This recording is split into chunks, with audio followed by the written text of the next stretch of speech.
A'udzubillahi minasyaitonirrajim. Bismillahirrahmanirrahim. Alhamdulillahi rabbil alamin. Arrahmanirrahim. Maliki yaumiddin. Iyyaka na'budu wa iyyaka nasta'in. Ihdinas siratal mustaqim. Siratal ladzina an'amta 'alaihim ghairil maghdubi 'alaihim waladdallin. Amin.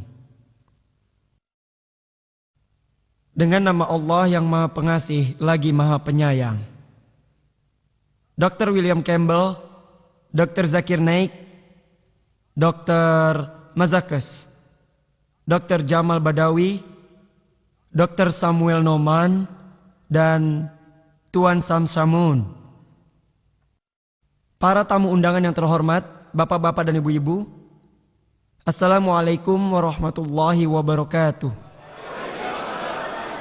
Semoga rahmat dan barokah Allah yang Maha Besar selalu menyertai Anda sekalian. Atas nama Panitia Penyelenggara Persaudaraan Islam Amerika Utara, saya, Syed Sabil Ahmed, menyambut Anda semua di peristiwa yang langka ini.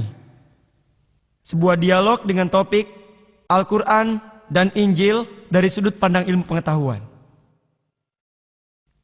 Sekali lagi, atas nama Dr. Campbell, Dr. Zakir Naik, Persaudaraan Islam Amerika Utara, dialog ini diselenggarakan dengan semangat kekeluargaan untuk saling memahami sudut pandang masing-masing pendapat. Sebagai pendahuluan dari aktivitas IKNA, Persaudaraan Islam Amerika Utara. Tujuan dari Persaudaraan Islam Amerika Utara adalah untuk memotivasi umat Islam agar menjalankan tugas mereka sebagai saksi bagi seluruh umat, dengan mengabdikan kesempatan mereka dalam memperoleh pendidikan untuk meningkatkan karakter dan pengetahuan Islam. IKNA juga aktif memerangi kemaksiatan dan kekerasan dalam segala bentuk, mendukung usaha-usaha yang memperjuangkan keadilan sosial ekonomi, kebebasan sipil di dalam masyarakat, memperkuat tali silaturahmi dengan memperlakukan semua kebutuhan tersebut dimanapun di dunia ini, dengan perhatian khusus pada lingkungan kita di seluruh Amerika Utara ini. Pada dialog istimewa kali ini, dua moderator utama adalah Dr. Muhammad Naik yang mewakili Dr. Zakir Naik dan Dr. Samuel Noman yang mewakili Dr. William Campbell. Adalah tugas saya untuk menjaga agar dialog ini berjalan dengan adil dan layak. Maka saya memohon agar para hadirin mematuhi tata tertib demi terciptanya sebuah dialog yang sehat di sini. Dengan demikian, saya persilakan Dr. Samuel Noman untuk memperkenalkan Dr. William Campbell. Assalamualaikum. Terima kasih Saudara Sabil Ahmed. Merupakan kenikmatan dan kehormatan saya berada di sini.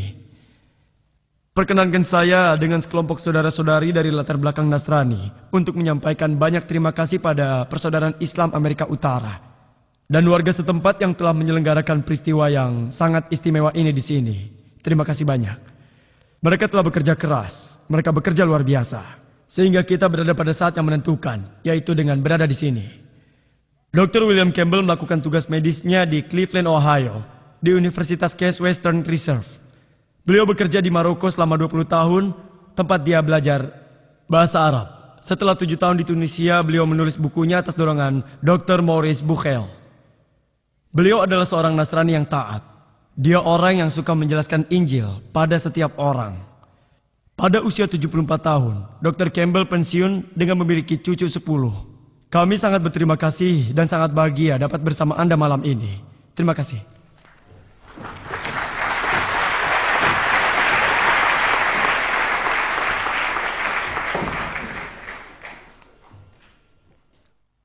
Atas nama Yayasan Penelitian Islam, saya, Dr. Muhammad Naik, merasa bahagia berada di tengah-tengah Anda sekalian bersama dengan Dr. Zakir. Adalah suatu kenikmatan dapat berada di sini dalam peristiwa yang langka ini, dan juga merupakan kebahagiaan dapat bersama para ahli seperti Dr. William Campbell, Dr. Jamal Badawi,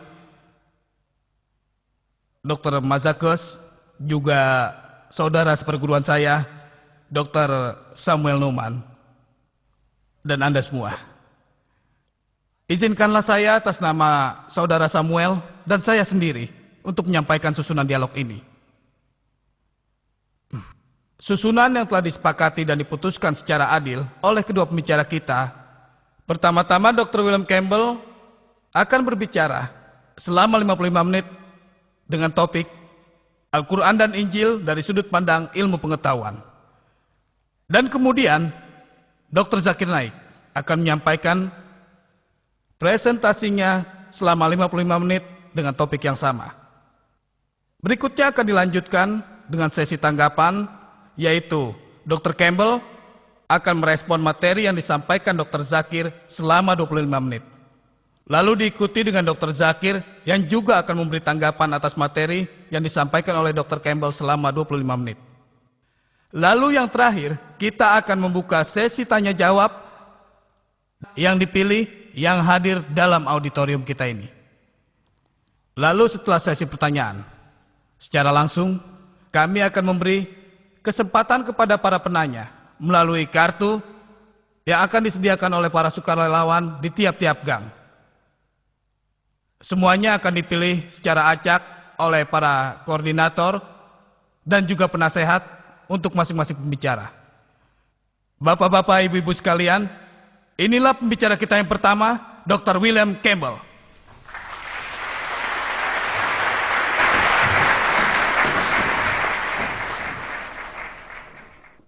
Yang terhormat Dr. Naik, yang datang dari tempat yang sangat jauh. Yang terhormat Sabil Ahmed dan Muhammad Naik, dan panitia yang terhormat. Dengan menyebut dialog ini sebagai dialog terdahsyat adalah terlalu berlebihan, namun sangatlah menarik. Dan yang terhormat para peserta sekalian, malam ini kita akan berbicara tentang firman-firman Injil dan firman-firman Al-Quran. Para ahli linguistik modern mengatakan kata phrase atau kalimat merupakan maksud dari pembicara dan apa yang didengar oleh seseorang atau sekelompok orang. Dan pada kasus Al-Quran adalah apa yang dimaksud Muhammad dan juga mereka-mereka yang mendengarkannya. Untuk memeriksa hal ini, kami memiliki konteks dari semua penggunaan dalam Injil atau Al-Quran. Sebagai tambahan, ada juga puisi-puisi dan surat-surat pada abad itu. Untuk Injil pada abad pertama Masehi, dan untuk Al-Quran pada abad pertama Hijriah. Jika kita akan mengikuti kebenaran, kita tidak akan mengarang sesuatu yang baru. Jika kita secara serius mencari kebenaran, tidak ada kebohongan yang diperbolehkan. Ini adalah sebuah contoh dari apa yang saya katakan. Mari kita lihat slide-nya.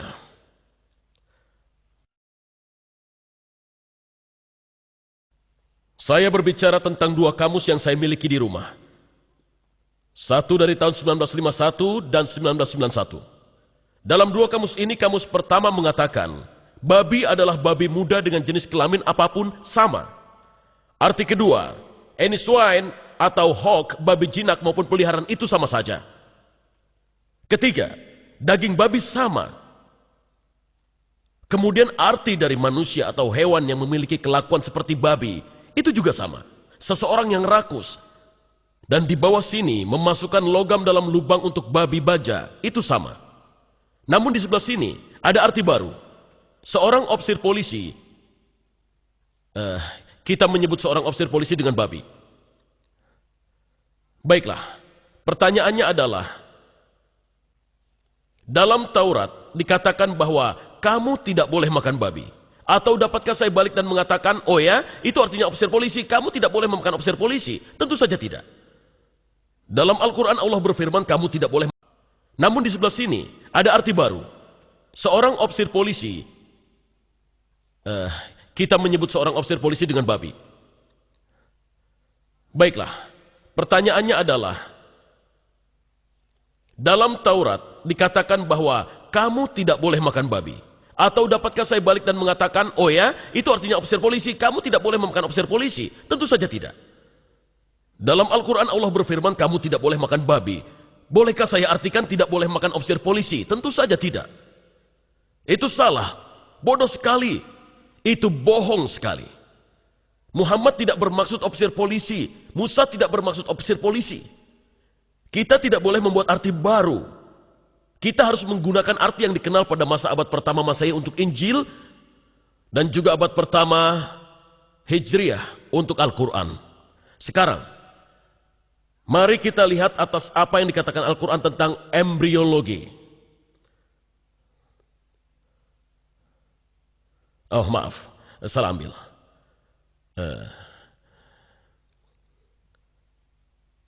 Dikatakan bahwa gagasan tentang embrio berkembang melalui beberapa tahap adalah sesuatu yang modern. Dan Al-Quran mengantisipasi embriologi modern dengan menggambarkan tahap-tahap yang berbeda. Dalam pamflet karangan Kate Moore yang berjudul Pokok-pokok Embriologi Manusia, Dr. Moore mengklaim realisasi embrio berkembang melalui tahap-tahap di dalam uterus tidak pernah dibahas untuk menerangkannya sampai pada abad ke-15. Kita akan menimbang klaim ini dengan mempertimbangkan arti kata-kata Arab yang digunakan Al-Quran. Dan kedua, dengan menguji situasi sejarah yang mengarah dan mengelilingi Al-Quran. Kita akan mulai dengan melihat pada kata utama yang digunakan, yaitu kata alaqah. Ayat-ayat utama. Kata Arab alaqah pada tunggal atau alaq sebagai bentuk jamaknya digunakan 6 kali.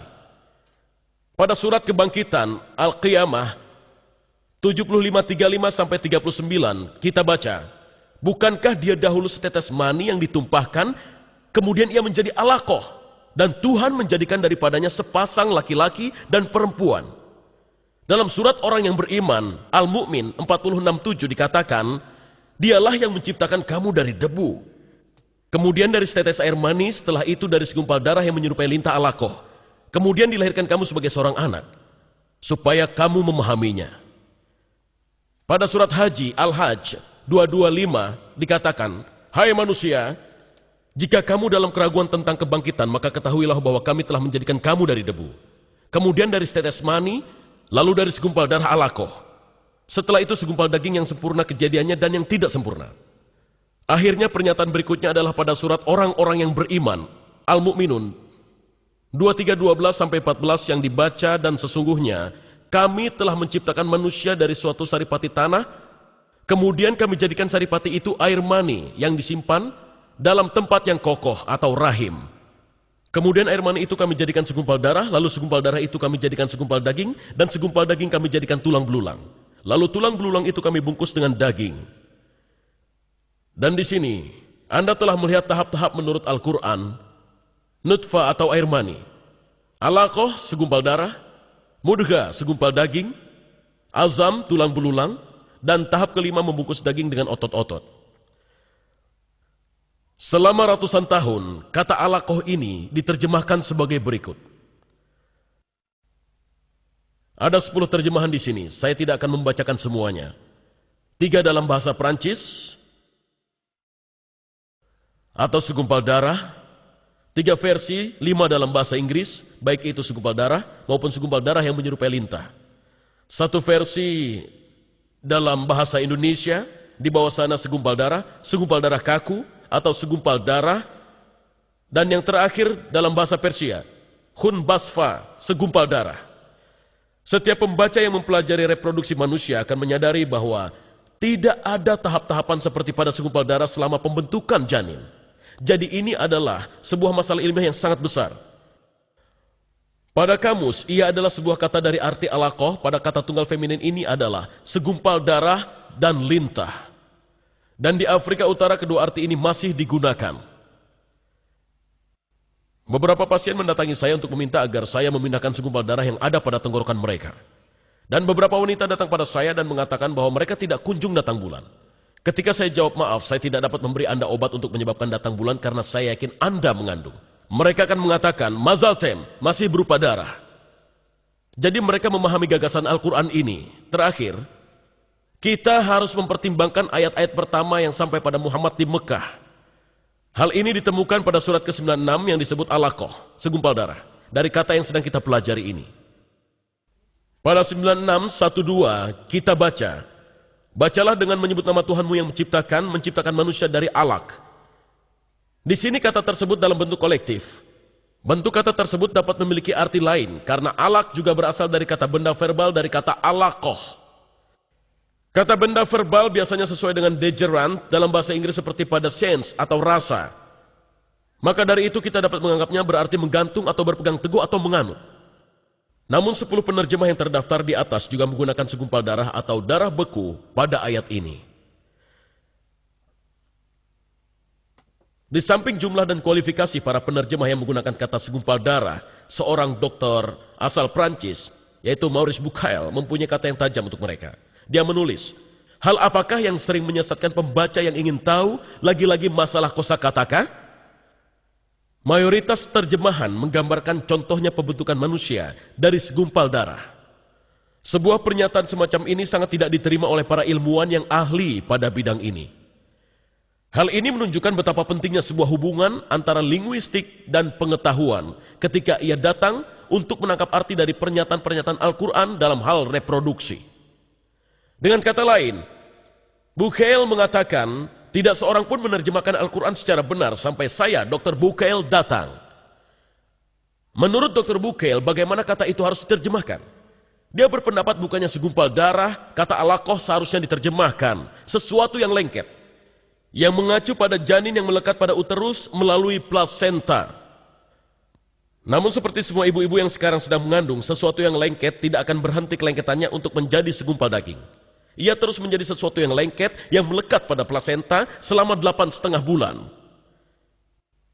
Ketiga ayat ini berbunyi, segumpal daging itu menjadi tulang belulang dan kemudian tulang belulang itu kami balut dengan otot-otot.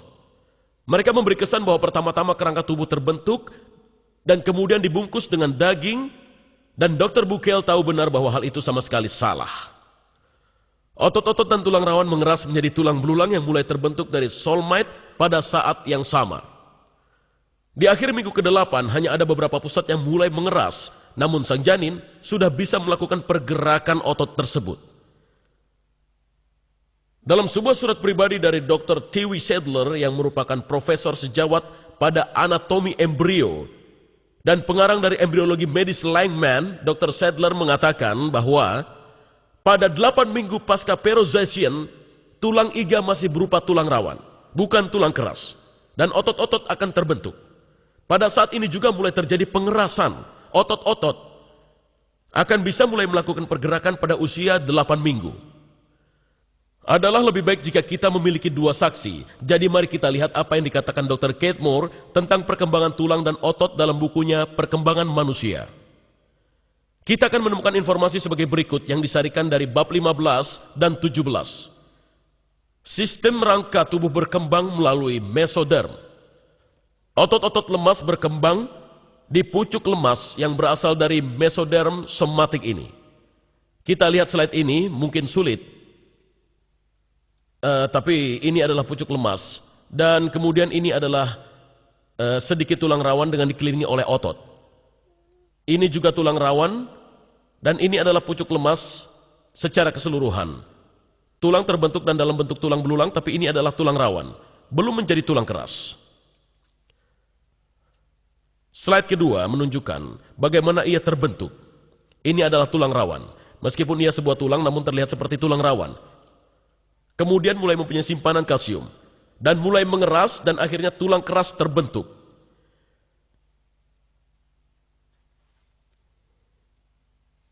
Karena sumsum tulang telah terbentuk,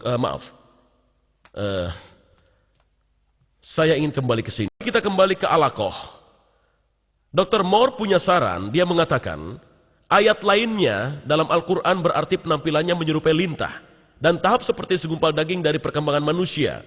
Dari definisi ini Dr. Moore mengusulkan ada 23-30 hari embrio yang berusia 23 hari panjangnya 3 mm atau 8 dalam satuan inci. Saya tidak dapat melepaskan jari saya darinya tanpa menyentuhnya terlebih dahulu. Ini adalah tahap 10, terlihat di sampul dalam buku Moore. Ini awalnya lihatlah, ini adalah sperma yang memasuki telur. Jadi ini adalah tahap 1, menuju ke bawah ini ke tahap 6 pada minggu kedua. Dan ini adalah minggu ketiga. Dan ini adalah tahap 10 yang pertama, dan ini hari ke-23. Dan ini adalah apa yang ingin dikatakan oleh Dr. Moore, seperti lintah. Jika kita bisa melihat lebih jauh dan melihat pada sinar X, ini adalah hari ke-22 dan tulang belakang masih terbuka. Dan ketika kita melihat pada hari ke-23, tulang belakang terbuka di sana dan terbuka di sana, dan kepalanya terbuka lebar, tidak terlihat seperti lintah. Dan jika Anda terus mengikuti, ini adalah diagram untuk itu. Kepalanya terbuka, nostril, neuroper, dan akhirnya diagram ini menunjukkan ini adalah embrio yang berusia 20 hari. Ia memiliki sebuah kantung kuning telur dan ia memiliki tali pusar sama sekali tidak terlihat seperti lintah. Masalahnya, masalah besar dengan dua definisi dari kata alaqah ini adalah tidak tersedianya contoh tegas dari penggunaan bahasa Arab itu sendiri. Berabad-abad sekitar Hijriyah, satu-satunya cara untuk membuktikan arti tersebut adalah dengan penggunaannya. Satu-satunya cara untuk membuktikan apakah bentuk tunggal alaqah dapat berarti embrio yang berukuran 3 mm atau sesuatu yang lengket adalah dengan mengadakan pencacahan, menunjukkan penggunaan kata ini dalam surat di seluruh Mekah dan Madinah, utamanya dari bahasa kaum Quraisy. Hal ini bukanlah tugas yang mudah, karena banyak usaha yang telah dilakukan untuk menjelaskan bahasa Arabnya orang Quraisy. Orang Muslim zaman dahulu memahami secara batiniah kebutuhan untuk mengetahui arti kata-kata Al-Quran secara pasti. Dan dengan alasan ini mereka mengadakan kajian secara menyeluruh tentang puisi dan bahasa mereka. Maka Abu Bakar, mantan rektor topeng utama pada para pasangan, membawa topik ini dalam sebuah konferensi di bawah Satu Tuhan di Munkalia 1985. Ia melontarkan pertanyaan ini kepada hadirin. Apakah teks keseluruhan dari Al-Quran yang diketahui pada masa Muhammad itu tetap sama? Dan jawabannya adalah puisi kuno menunjukkan ya. Kita hanya bisa menyimpulkan jika ayat-ayat yang membawa kenyamanan dan harapan bagi umat muslim selalu tetap, maka pernyataan ilmiah yang terkandung dalam ayat-ayat itu juga harus diterima sebagai tetap, kecuali bukti baru yang ditampilkan. Hal ini sangatlah penting karena beberapa ayat mengatakan bahwa informasi ini adalah sebuah tanda. Surat orang-orang yang beriman yang kita lihat di atas mengatakan dia adalah yang menciptakan kamu dari debu, kemudian dari setetes air mani, kemudian dari segumpal darah alaqah yang mungkin dapat Anda pahami. Dan dalam surat Haji dia mengatakan, hai manusia, jika kamu memiliki keraguan tentang adanya hari kebangkitan, maka ketahuilah. Maka dari itu pernyataan itu harus ditanyakan. Jika itu adalah tanda yang jelas bagi pria dan wanita Mekah dan Madinah, apa yang mereka ketahui tentang alaqah yang menuntun mereka pada iman di hari kebangkitan? Jawabannya, kita akan menguji situasi sejarah yang mengantarkan pada masa Muhammad untuk melihat apa yang Muhammad dan pengikutnya percaya tentang embriologi. Kita akan mulai dengan Apokritis.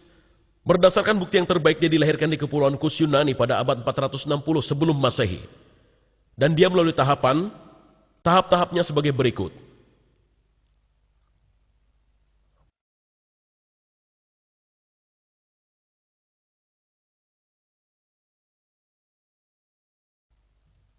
Air maninya datang dari hasil keseluruhan tubuh orang tua masing-masing. Air mani lemah berasal dari bagian lemah, dan air mani kuat berasal dari bagian kuat.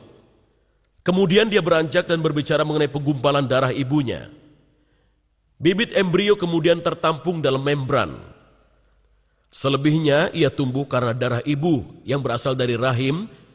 Seorang wanita langsung menyadari ia berhenti menstruasi. Kemudian, tentang daging, dia mengatakan pada tahap ini dengan penurunan penggumpalan darah ibu, daging terbentuk dengan umbilikus. Dan terakhir, tentang tulang belulang, dia mengatakan selama daging tumbuh, ia terbentuk dalam anggota yang berbeda dengan nafas. Tulang menjadi keras dan menumbuhkan cabang seperti pohon. Berikutnya kita lihat pendapat Aristoteles. Dalam bukunya tentang generasi binatang sekitar tahun 350 sebelum Masehi, dia mengungkapkan tahap-tahap embriologinya. Dan ia berbicara tentang air mani pertama dan darah menstruasi atau katemenia. Di bagian ini Aristoteles berbicara tentang air mani pria sebagai hal yang murni. Selanjutnya adalah tentang apa yang akan dilakukan wanita terhadap air mani pria merupakan bahan bagi air mani untuk dikerjakan. Dengan kata lain, air mani membekukan darah menstruasi. Kemudian ia beranjak ke daging. Dia mengatakan alam membentuknya dari bahan yang murni, yaitu daging. Dan dari sisa-sisanya membentuk tulang. Dan terakhir sekitar daging, sekitar tulang dan menempel padanya oleh kumpulan serat tipis, tumbuh bagian yang berdaging. Jelas-jelas Al-Quran telah menirunya. Air mani membeku dalam darah menstruasi yang membentuk daging, dan kemudian di dalam tulangnya tersebut tumbuh bagian berdaging. Berikutnya kita pikirkan obat-obatan India. Pendapat Syaraka di tahun 123 sebelum Masehi dan Susruta bahwa baik pria maupun wanita menghasilkan bibit. Pria mengeluarkan sukra atau air mani dan wanita mengeluarkan artafa, sanita, darah. Dan hal-hal itu berasal dari darah, lewat makanan, lewat darah. Dan di sini kita lihat bahwa di Mendicant India, mereka juga mempunyai gagasan bahwa anak berasal dari air mani dan darah. Sekarang mari kita lihat pendapat Galen. Galen lahir pada tahun 131 sebelum Masehi di Bergamum. Bergamum sekarang ada di wilayah Turki. Galen mengatakan, air mani bahan penyebab terbentuknya janin bukanlah semata-mata darah menstruasi seperti yang dianggap Aristoteles, melainkan darah menstruasi ditambah 2 tetes air mani. Di sini Al-Quran sependapat dengan Galen seperti yang disebutkan surat 76 ayat 2, sesungguhnya kami telah menciptakan manusia dari air mani. Sekarang kita lihat pada penjelasan Galen. Galen juga mengajarkan bahwa embrio berkembang secara bertahap. Pertama-tama adalah di mana bentuk air mani berlaku.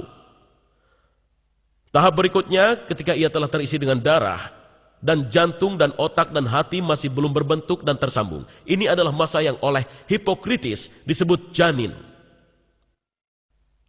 Surat Al-Quran 22 ayat 5 mencerminkan pernyataan ini. Kemudian dari seonggok daging yang sebagian terbentuk dan sebagian lagi belum terbentuk. Dan sekarang tiba masa persiapan ketiga. Jadi Allah menyebabkan daging tumbuh dan mengelilingi tulang. Sudah kita lihat bahwa Al-Quran sependapat dengan hal ini. Dalam surat 23 ayat 14 dikatakan, dan kami balut tulang dengan daging. Masa keempat dan masa terakhir,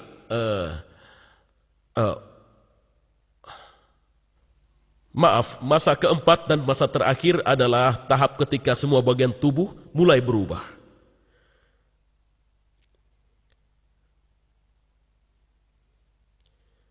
Galen sangat terpandang dalam bidang obat-obatan tepat pada zaman Hijriah.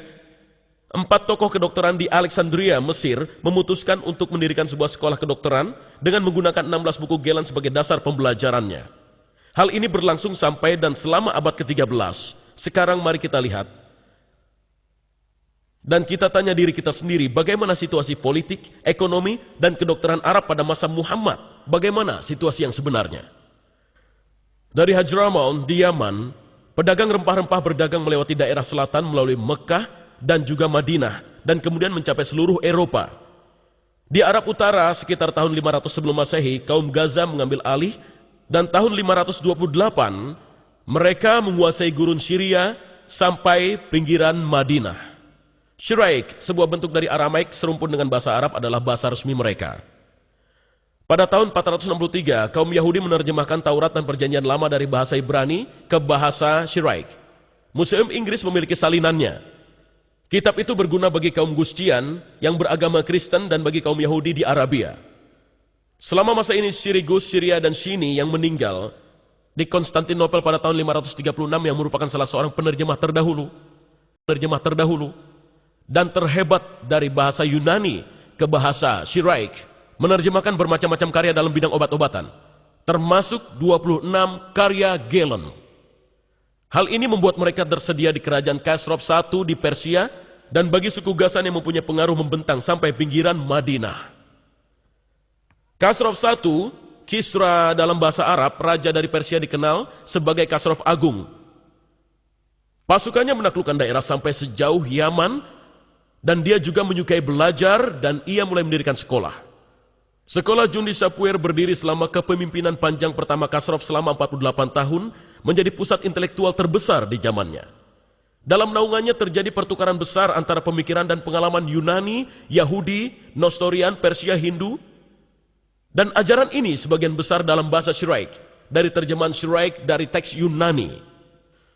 Metode Aristoteles, Hippocrates, dan Galen ini sudah ada ketika sekolah kedokteran Jundi Chapuer beroperasi selama masa pemerintahannya. Tahap selanjutnya penakluk Arab memaksa kaum Nostor untuk menerjemahkan teks syiraik mereka tentang obat-obatan Yunani ke dalam bahasa Arab itu sendiri. Terjemahan dari syiraik ke bahasa Arab sangatlah mudah, karena kedua bahasa tersebut mempunyai tata bahasa yang sama. Dengan mempertimbangkan situasi medis selama masa hidup Muhammad, kita tahu ada ahli kedokteran yang hidup di Arab selama masa tersebut, yaitu Harith bin Kaladia adalah dokter terpelajar terbaik yang ahli dalam seni penyembuhan. Dia lahir sekitar pertengahan abad ke-6 di Taif dari suku Bani Sakif. Dia menempuh perjalanan melalui Yaman dan kemudian Persia, tempat ia memperoleh pendidikannya dalam ilmu kedokteran di sekolah kedokteran besar Jundi Chapuer, sehingga sangat mengenal ajaran kedokteran Aristoteles, Hippocrates, dan juga Galen. Setelah menyelesaikan studinya, dia praktek sebagai seorang dokter di Persia, dan selama masa ini dia dipanggil ke hadapan Raja Khosrow. Dengan beliaulah ia berbicara panjang lebar. Dia kembali ke Arab pada awal Islam dan juga bermukim di Taif. Ketika berada di sana, Abu Khair, Raja Yaman, datang menemuinya karena penyakit yang dideritanya, dan ketika ia disembuhkan, dia menghadiahkannya banyak uang dan juga budak wanita. Meskipun Harith bin Kaladia tidak menulis buku apapun dalam bidang kedokteran, pandangannya tentang berbagai masalah kedokteran masih terangkum dalam percakapannya dengan Khosrow I. Tentang mata, ia mengatakan bahwa mata berisikan lemak yang berupa bagian putih, kedua berisi air yang berupa bagian hitam, dan juga angin yang berupa penglihatan. Semua hal ini sekarang kita tahu keliru. Namun hal ini semua adalah pemikiran Yunani. Semua menunjukkan perkenalan Harith dengan dokter-dokter Yunani.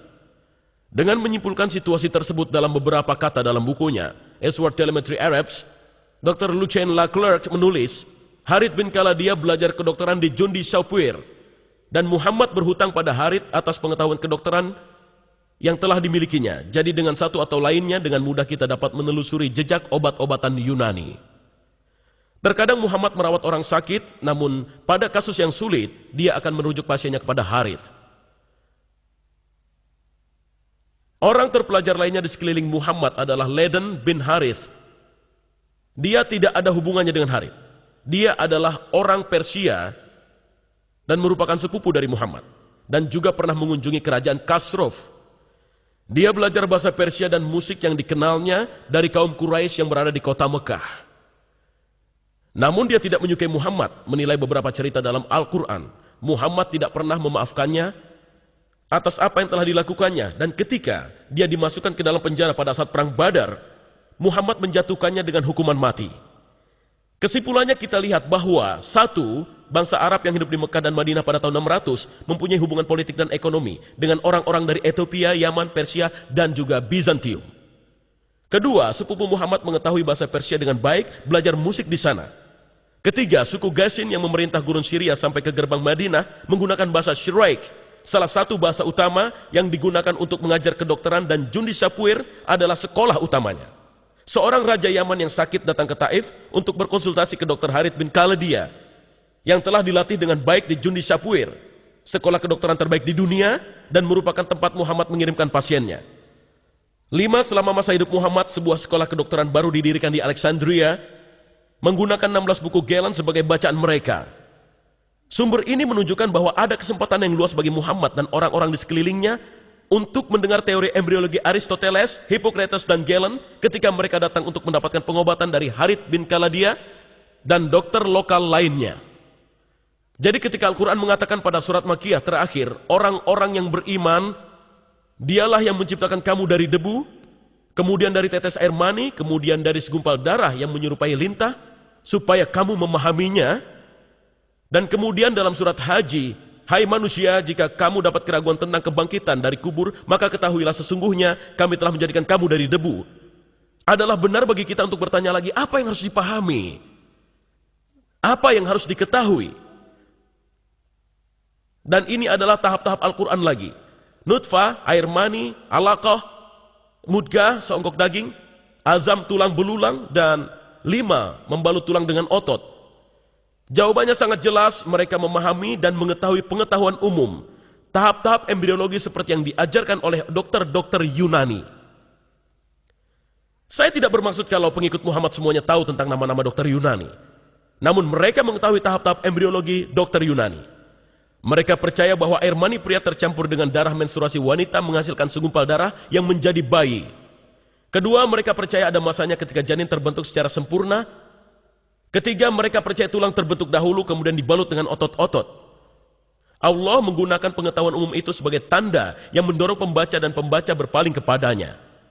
Masalahnya adalah bahwa pengetahuan umum ini keliru. Masa dokter-dokter setelah Muhammad. Sekarang kita perlu melihat pada dua dokter terkenal dari masa setelah Muhammad.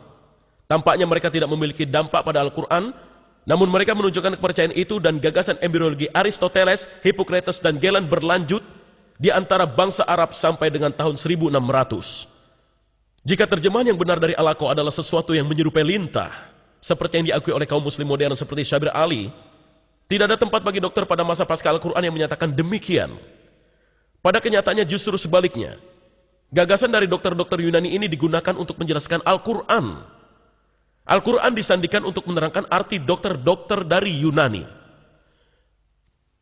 Manusia memperoleh asalnya dari dua ini berbicara Evansina atau Avicenna. Makhluk hidup berasal dari dua benda, air mani pria yang memainkan bagian dari faktor dan juga air mani wanita.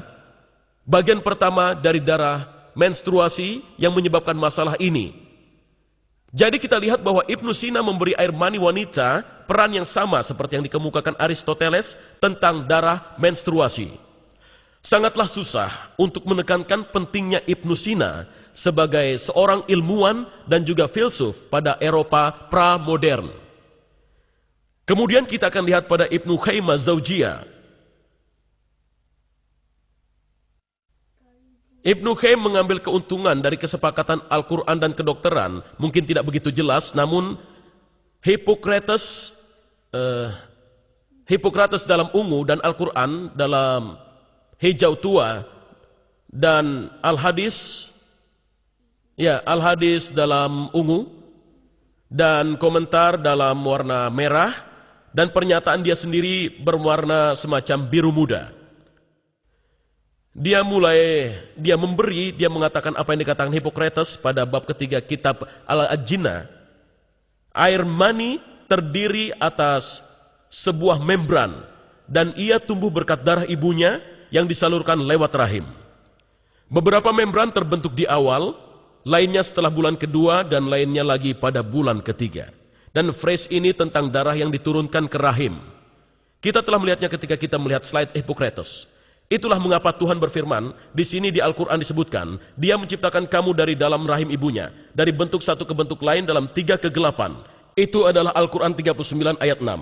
Kemudian dia memberikan gagasannya sendiri. Karena masing-masing dari membran ini mempunyai kegelapannya sendiri ketika Tuhan menyebutkan tahap-tahap penciptaan dan pembentukan dari keadaan satu lainnya. Dia juga menyebutkan kegelapan dari membran-membran tersebut. Kebanyakan komentator menjelaskan, dan ini adalah komentar dari para komentator, adalah kegelapan pusat dan kegelapan rahim dan kegelapan plasenta. Pada contoh kedua, kita baca, Hippocrates mengatakan, mulut terbuka secara spontan dan hidung dan telinga terbentuk dari daging. Telinga terbuka dan mata terisi dengan cairan yang sangat jernih. Sang Nabi biasa mengatakan, aku menyembahnya yang menciptakan wajahku dan membentuknya, membuka pendengaranku dan penglihatanku, dan seterusnya. Di sini kita lihat kata sifat bulan di sini digunakan bersamaan dengan sesuatu yang bercahaya. Seorang Muhammad. Sangatlah jelas Munir tidak berarti pantulan cahaya dalam ayat ini atau di ayat lainnya. Ia berarti bercahaya. Orang-orang pada masa Muhammad memahami bahwa bulan bercahaya dan mereka benar. Sama seperti pada masa Musa memahami bahwa matahari adalah cahaya terbesar dan bulan cahaya yang lebih redup dan mereka benar. Namun jika Anda memaksa, kata Arab nur dan bulan di sini berarti pantulan cahaya. Kemudian berdasarkan penggunaan dari kata-kata ini dalam Al-Quran, Muhammad menyerupai matahari dan Allah menyerupai bulan. Apakah Dr. Naik benar-benar ingin mengatakan bahwa Muhammad adalah sumber cahaya dan Allah hanyalah pantulannya? Mengapa hal yang disebut pernyataan ilmiah ini yang tak seorang muslim pun akan dukung jika dia memberi kajian yang salah tentang Al-Qur'annya sendiri? Dalam sebuah dialog seperti malam ini sangatlah membuat pembahasan yang jujur hampir tidak mungkin. Mari kita lanjutkan. dan kita melihat pada perputaran air. Beberapa pengarang Islam menyatakan bahwa Al-Quran menunjukkan pengetahuan prailmiah tentang perputaran air.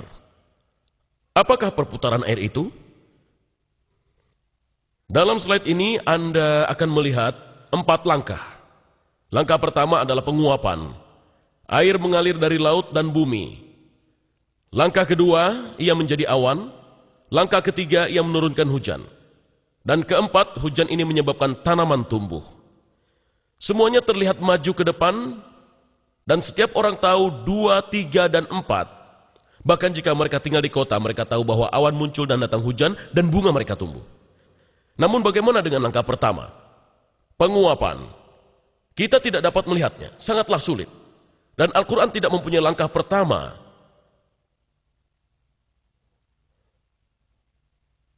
Sekarang akan kita lihat pada seorang nabi dalam Injil, yaitu nabi dari tahun 700 sebelum Masehi. Nabi Amos, dia menulis, dialah yang menciptakan Pleiades dan Orion, yang membuat kegelapan menjadi fajar dan senja malam menjadi gelap malam. Dan dia kemudian memanggil air dari lautan. Tahap pertama. Dan menaburkan mereka ke permukaan tanah. Tahap ketiga. Tuhan atau Yahweh adalah namanya. Dan nabi lainnya adalah Ayub. Surat 36 ayat 26-28. Setidaknya 1000 tahun sebelum Hijriah. Dia mengatakan, sesungguhnya Allah itu besar, tidak tercapai oleh pengetahuan kita. Jumlah tahunnya tidak dapat diselidiki. Tahap pertama dia menarik ke atas titik-titik air dan memekatkan kabut menjadi hujan. Itu adalah tahap ketiga. Dan kemudian awan disebutkan tahap kedua yang dicurahkan oleh mendung dan disiramkan ke atas banyak manusia. Jadi dalam Injil, tahap pertama yang sulit ini sudah ada di sana lebih dari ribuan tahun sebelum Al-Quran. Sekarang mari kita teruskan dan lihat pada pegunungan. Al-Quran memiliki lebih dari selusin ayat yang menyebutkan bahwa Tuhan menempatkan pegunungan secara tetap dan tidak bergeser. Dan dalam beberapa ayat ini pegunungan disebut baik sebagai anugerah bagi orang beriman atau peringatan bagi orang kafir. Satu contoh dapat ditemukan dalam surat Luqman, ayat 10-11, di mana satu di antara 5 pegunungan adalah peringatan. Dikatakan, dia menciptakan langit, katakan,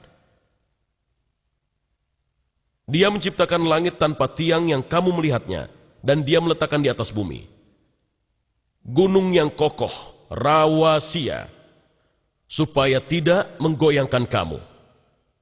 Dalam Sang Nabi Al-Anbiya ayat 31, sebagai satu dari 7 peringatan kita baca, dan kami telah jadikan di bumi ini gunung-gunung yang kokoh, supaya bumi itu tidak goncang bersamamu, bersama mereka. Akhirnya dalam lebah An-Nahl surat 16 ayat 15 mengatakan bahwa dia telah menjadikan alga di bumi gunung yang kokoh, rawasia, supaya tidak menggoyangkan kamu. Kita lihat bahwa kemudian orang-orang beriman dan orang-orang kafir diberitahu bahwa Allah melakukan hal agung tersebut. Dia menancapkan pegunungan sehingga bumi tidak akan bergoyang secara dahsyat bersamanya. Maka dari itu harus kita tanyakan diri sendiri apa yang mereka ketahui. Pada 2 ayat berikut gambaran lainnya diberikan. Berita besar. An-Naba surat 78 ayat 6 dan 7. Bukankah kami telah menjadikan bumi sebagai sebuah hamparan, gunung-gunung sebagai pasak, al-jibala autad, benda seperti yang digunakan untuk memasang tenda di tanah. Dan kemudian hari pembalasan, Al-Ghasyiyah, surat 88 ayat 17 dan 19. Maka apakah orang-orang kafir tidak melihat gunung-gunung, al-jibal, dan bagaimana mereka ditancapkan seperti tenda? Di sini manusia diberitahu bahwa gunung-gunung dihamparkan seperti pasak-pasak tenda. Pasak pada tenda membuat tenda stabil. Jadi sekali lagi gagasannya adalah sebagai pasak. Gunung-gunung akan menghindarkan bumi dari guncangan. Gambaran ketiga diwakilkan dalam kata roasia, digunakan untuk gunung. Kata ini berasal dari kata dasar bahasa Arab arsa. Dan kata dasar yang sama digunakan untuk kata Arab untuk jangkar. Untuk membuang atau melempar jangkar, alga al-mirsa. Jadi bukannya melempar jangkar untuk membuat kapal tidak bergerak. Kami menghamparkan gunung-gunung untuk membuat bumi tidak bergerak. Nah, dari gambaran ini sangatlah jelas bahwa pengikut Muhammad tahu bahwa gunung-gunung diletakkan seperti pasak pada tenda untuk membuat tenda tetap pada tempatnya. Seperti jangkar untuk membuat kapal tetap pada tempatnya, untuk menghentikan bumi bergoyang atau membatasi gempa bumi. Namun pada kenyataannya hal itu keliru. Pembentukan gunung-gunung menyebabkan gempa bumi. Maka ayat ini menampilkan masalah yang pasti.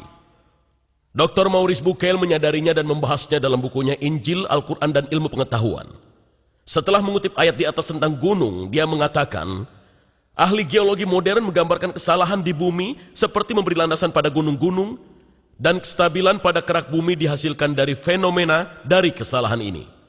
Ketika ditanya tentang hal ini, seorang profesor geologi Dr. David E. Young mengatakan, adalah benar bahwa beberapa pegunungan dibentuk dari lipatan bebatuan dan lipatannya ada yang berukuran besar. Tidak benar bahwa lipatan tersebut membuat kerak bumi stabil. Keberadaan lipatan tersebut sebagai bukti dari ketidakstabilan kerak bumi. Dengan kata lain, pegunungan tidak menghindarkan bumi dari goncangan. Pembentukan mereka justru menyebabkan permukaan bumi menjadi bergoyang. Teori geologi masa kini menyebutkan bahwa pengerasan kerak bumi terjadi karena belahan atau lempengan yang secara perlahan bergerak dengan berhubungan satu sama lainnya. Terkadang lempengannya berpisah, seperti Amerika Utara dan Selatan berpisah dari Eropa dan Afrika Selatan. Dan terkadang mereka bergerak bersamaan, meluncur bersamaan, dan bertubrukan satu sama lain, dan kemudian mereka menyebabkan terjadinya gempa bumi. Sebuah contoh dari jenis pembentukan gunung ini ditemukan di Timur Tengah, tempat terjadinya migrasi bangsa Arab menuju Iran, yang menyebabkan jajaran Zigros di Iran. Pada beberapa tempat di dunia, seperti pada sebuah perjalanan sepanjang jalan, seseorang melihat sisi lembah lapisan badai pasir yang tadinya horizontal ketika mengendap, sekarang menonjol membentuk sebuah sudut. Sehingga sekarang dapat Anda lihat, lapisan badai pasir ini yang pada mulanya berbentuk horizontal, sekarang membentuk sudut 75 derajat. Mereka tertekan di sana oleh gempa bumi karena terbentuknya gunung-gunung. Terkadang lempengannya bertabrakan satu sama lain. Dan juga mulai meluncur. Selama masa ini, kekuatan besar terbentuk. Ketika kekuatan pergeserannya diatasi, bagian dari lempengannya yang menempel condong ke depan, menyebabkan sebuah gelombang kejut dari gempa tikaman, dan kemudian secara tiba-tiba ia menjadi dom seperti ini. Pada sebuah gempa bumi akhir-akhir ini, dihitung bahwa di Cocos Plate, Meksiko, tiba-tiba melompat ke depan sejauh 3 meter. Ya, jika kuda Anda tiba-tiba melompat sejauh 3 meter akan menjadi suatu bencana. Jenis lain dari gunung adalah yang terbentuk dari gunung berapi. Lava dan abu dari dalam bumi tersembur keluar dan membuat gundukan sampai sebuah gunung tinggi terbentuk, bahkan dari dasar laut. Dan kita dapat lihat jenis peristiwa ini dari gambar ini. Saya harap Anda dapat melihatnya. Tidak jelas ya?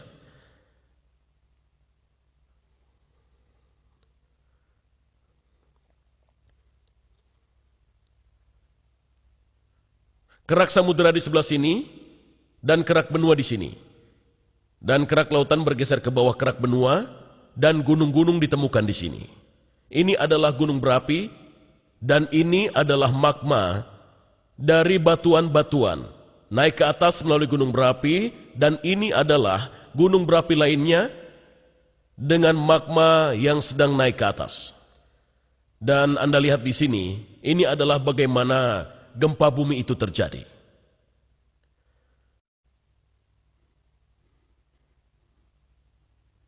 Pada kasus beberapa gunung Merapi, batuan menyusup ke dalam lubang pembukaan gunung Merapi dan mendingin untuk membentuk kupadat dengan memperlebar bagian bawah permukaan bumi. Jadi jika ia menempel dan tertutup, maka ia akan menyerupai sebuah sumbatan. Namun itu bukanlah seperti akar, ia tidak menahan beban gunungnya, itu seperti tersumbat. Maka pada suatu saat tekanan terbentuk pada sumbatan dan gunung berapinya meletus seperti yang terjadi pada Gunung Krakatau di Pasifik Selatan tahun 1883 ketika seluruh pulau meletus. Hal itu juga terjadi pada Gunung Saint Helena di Ardes ketika sebuah gunung meletus. Dapat kita simpulkan bahwa pegunungan yang pada mulanya terbentuk oleh pergerakan dan pergeseran dan yang kita ketahui sekarang, gempa bumi terjadi karena formasi lanjutannya. Ketika lempeng saling menumbuk, terjadilah gempa bumi.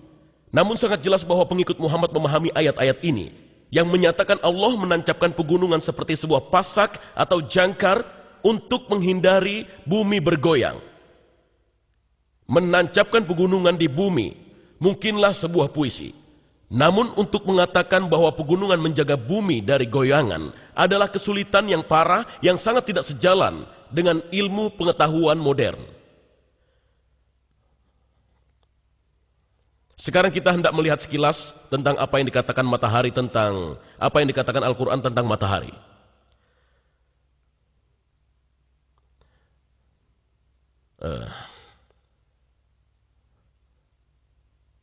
Dalam surat Gua 18 ayat 86 berbunyi, hingga ketika Zulkarnain yaitu Alexander yang agung mencapai ke tempat terbenamnya matahari, dia menemukan matahari terbenam di antara air yang berlumpur hitam. Dan kemudian dalam pembeda Al-Furqan 25 ayat 45-46 berbunyi, apakah kamu tidak memperhatikan penciptaan Tuhanmu, bagaimana dia memanjangkan dan memendekkan bayang-bayang, dan kalau dia menghendaki, niscaya dia menjadikan tetap bayang-bayang itu. Kemudian kami, Tuhan, jadikan matahari sebagai petunjuk atas bayang-bayang itu. Bagaimana dengan ini? Apakah matahari, jika kita pikir matahari berada di atas kepala, Anda tidak mempunyai bayang-bayang bahkan sekecil apapun? Dan kemudian setelah matahari terbenam, bayangan Anda terlihat memanjang di sisi lain. Ya, matahari tidak bergerak jika dikaitkan dengan bumi. Itu bukanlah hal yang menyebabkan bayangan berganti. Bumi yang berotasi mengarahkan bayangan. Jadi, jika Anda menginginkan kebenaran abad ke-20, surat tersebut seharusnya berbunyi, bumi yang berotasi menyebabkan bayangan menjadi berubah. Saya akan melihat subjek yang berbeda. Kematian Sulaiman. Apakah ilmu ini termasuk sosiologi? Saya tidak tahu. Kematian Sulaiman tidak diketahui bawahannya. Berbunyi, bangsa jin bekerja untuknya seperti Sulaiman kehendaki. Kemudian ketika kami mencabut nyawanya, tidak seorang pun mengetahuinya, kecuali seekor makhluk yang merangkak di atas tanah yang memberitahu bawahannya. Dan ketika dia jatuh, para jin melihat dengan jelas. Jika saja mereka melihat yang tak terlihat, mereka akan melanjutkan bekerja. Jadi ini adalah Sulaiman. Dia meninggal dan tidak diketahui oleh bawahannya, seperti seorang pejalan kaki dari Maroko yang hanya melihat jalanan yang indah. Dan tidak seorang koki pun datang untuk bertanya padanya, dia ingin makan malam dengan apa? Dan tidak seorang jenderal pun yang datang untuk menunggu perintahnya. Dan tidak seorang bangsawan pun yang datang mengajaknya berburu. Tidak seorang pun tahu. Maaf, saya tidak mempercayai kisah ini. Dan itu tidak cocok dengan sosiologi abad ke-20 atau sosiologi abad ke-7, di mana seorang raja tidak akan pernah ditinggal sendiri seperti itu. Sekarang mari kita lihat pada susu.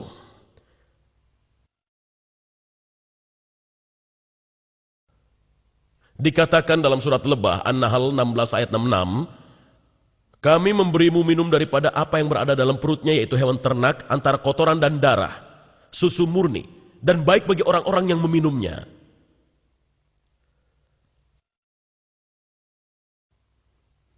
Perut adalah tempat usus berada. Pada ilmu kedokteran abad ke-20, perut tempat usus berada adalah tempat usus berada. Kelenjar susu ada di bawah kulit. Pada manusia ada di bawah kulit di sini. Pada hewan ternak ada di antara kaki. Tidak ada hubungannya.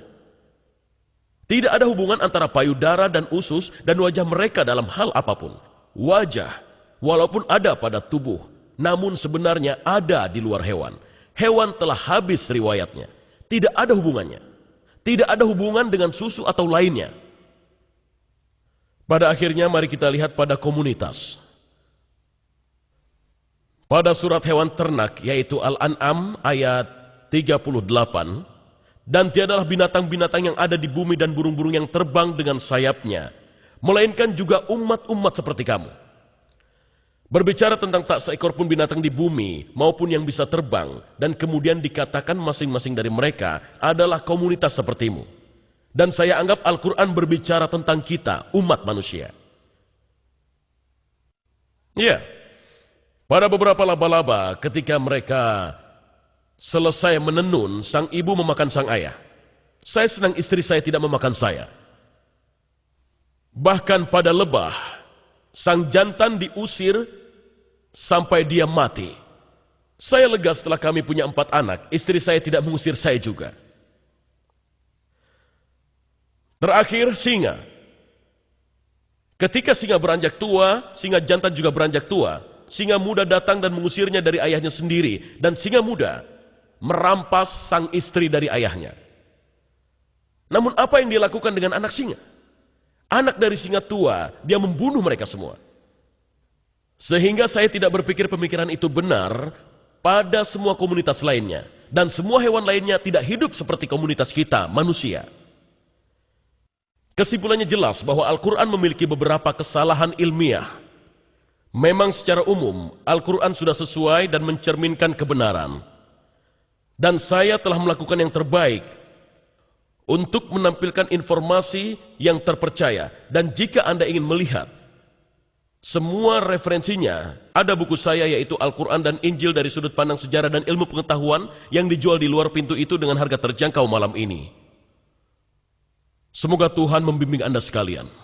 Terima kasih.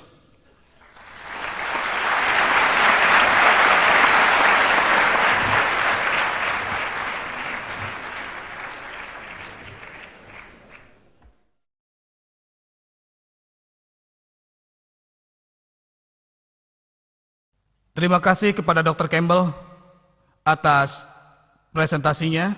Sekarang kami tampilkan Saudara Sabil Ahmed memperkenalkan pembicara berikutnya, yaitu Dr. Zakir Naik. Assalamualaikum warahmatullahi wabarakatuh. Saya berbahagia sekali dapat memperkenalkan salah satu sarjana terbaik di masa kita, Dr. Zakir Abdul Karim Naik. Usia 34 tahun, beliau adalah Presiden Yayasan Penelitian Islam di Bombay, India. Meskipun beliau seorang dokter dengan pelatihan yang profesional, Dr. Zakir Naik terkenal sebagai seorang orator internasional yang dinamis tentang Islam dan perbandingan agama. Dr. Zakir Naik sudah biasa menjelaskan pandangan Islam dengan berdasarkan pada Al-Quran, Al-Hadis, dan kitab-kitab agama lainnya, dan juga menganut pada alasan logis dan pada kenyataan ilmiah. Beliau sangat termasyhur atas analisa kritisnya dan jawaban yang meyakinkan terhadap pertanyaan-pertanyaan menantang yang dilontarkan para hadirin setelah ceramahnya. Pada 4 tahun terakhir ini, Dr. Zakir Naik telah mengirimkan lebih dari 400 kuliah umum di seluruh dunia sebagai tambahan dari beberapa ceramahnya di India. Beliau biasa tampil di beberapa program TV satelit dan internasional di beberapa negara dunia. Dia telah membuat buku perbandingan antara Islam dengan agama lainnya. Beliau juga berperan dalam beberapa simposium dan dialog dengan tokoh-tokoh termasyhur dengan kepercayaan agama yang berbeda-beda. Sekian, Assalamualaikum. Dengan ini saya umumkan, setelah ceramah oleh kedua pembicara dan sesi tanggapan, kami semua akan membuka sesi tanya jawab terbuka. Jadi mereka yang datang terlambat mohon dicatat, kami memberikan kesempatan bertanya langsung lewat mic, diikuti dengan pertanyaan lewat kartu indeks. Bapak-bapak dan ibu-ibu, kami persilakan kepada Dr. Zakir Naik untuk menyampaikan ceramahnya.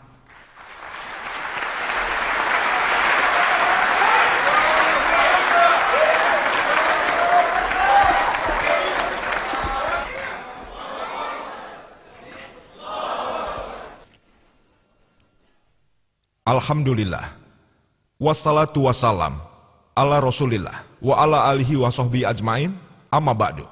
A'udzubillahi minasyaitonirrajim. Bismillahirrahmanirrahim. Sanurihim ayatina fil afaqi wa fi anfusihim hatta yatabayyana lahum annahul haq. Afalam yakti bi rabbika annahu ala kulli syai'in shahid. Bismillahirrahmanirrahim. Rabbis rohli sodri wa yassir li amri wahlul uqdatam min lisani yafqahu qawli. Yang terhormat Dr. William Campbell, Dr. Marakus, Dr. Jamal Badawi, Saudara Saumel Noman, Dr. Muhammad Naik, sesepuh yang saya hormati, dan saudara-saudariku yang tersayang, aku akan menyambut kalian dengan salam Islam. Assalamualaikum warahmatullahi wabarakatuh. Semoga rahmat dan berkah Allah Subhanahu wa Ta'ala selalu menyertai Anda.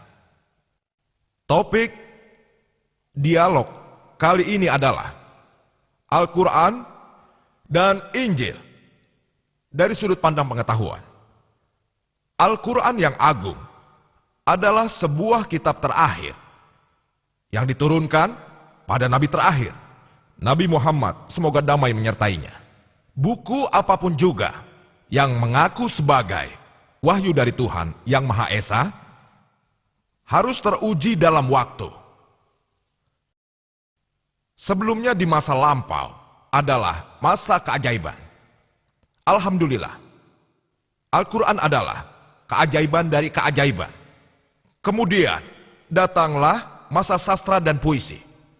Dan baik orang Islam maupun non-Islam mengakui Al-Quran yang agung adalah sastra Arab terbaik yang pernah ada di bumi. Namun sekarang adalah masa ilmu pengetahuan dan teknologi. Mari kita analisa. Apakah Al-Quran sesuai atau tidak sesuai dengan teknologi? Albert Einstein mengatakan, ilmu pengetahuan tanpa agama pincang. Agama tanpa ilmu pengetahuan buta. Izinkan saya mengingatkan Anda bahwa Al-Quran bukanlah ilmu pengetahuan. Ilmu pengetahuan. Ia adalah buku tentang tanda. T-A-N-D-A. Ia buku tentang ayat-ayat. Dan di sana ada 6.000 tanda ayat dalam Al-Quran yang agung yang di dalamnya ada lebih dari 1.000 uraian tentang ilmu pengetahuan. Sejauh ceramah saya berkaitan dengan Al-Quran dan ilmu pengetahuan, saya tidak akan berbicara tentang teori dan hipotesis ilmiah yang berdasarkan atas asumsi tanpa adanya bukti. Karena kita semua tahu sejalan dengan waktu ilmu pengetahuan bersifat seperti belokan dan berbentuk huruf U. Dr. William Campbell yang menulis tentang jawaban atas buku Dr. Maurice Bucaille, Al-Quran dan Injil dari sudut pandang sejarah dan ilmu pengetahuan. Beliau mengatakan bahwa ada 2 macam pendekatan. Pertama adalah pendekatan kesesuaian, yang berarti seseorang mencoba mencari kesesuaian antara kitab suci dan ilmu pengetahuan. Dan yang satunya dengan pendekatan konflik, di mana seseorang mempertentangkan antara kitab suci dan ilmu pengetahuan seperti yang dilakukan dengan baik oleh Dr. William Campbell. Namun, sepanjang yang diperhatikan Al-Quran, tidak peduli apakah seseorang menggunakan pendekatan konflik maupun pendekatan kesesuaian. Sepanjang Anda berpikir logis, dan setelah penjelasan logis diberikan pada Anda, tak seorang pun bisa membuktikan satu ayat pun dalam kitab suci Al-Quran untuk dipertentangkan dengan ilmu pengetahuan modern.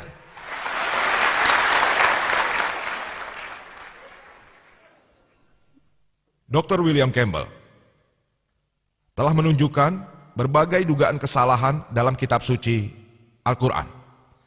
Saya akan menyangkalnya, namun karena beliau telah berbicara terlebih dahulu, saya akan menyangkal beberapa poin dalam pembicaraan saya.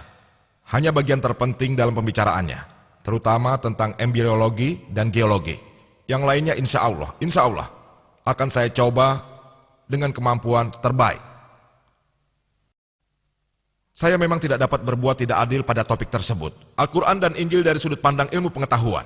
Dua-duanya akan coba saya bicarakan. Dr. William Campbell tadi hampir tidak pernah berbicara tentang 1 atau 2 pokok tentang Injil. Insya Allah saya akan bicara keduanya. Saya ingin adil terhadap topiknya.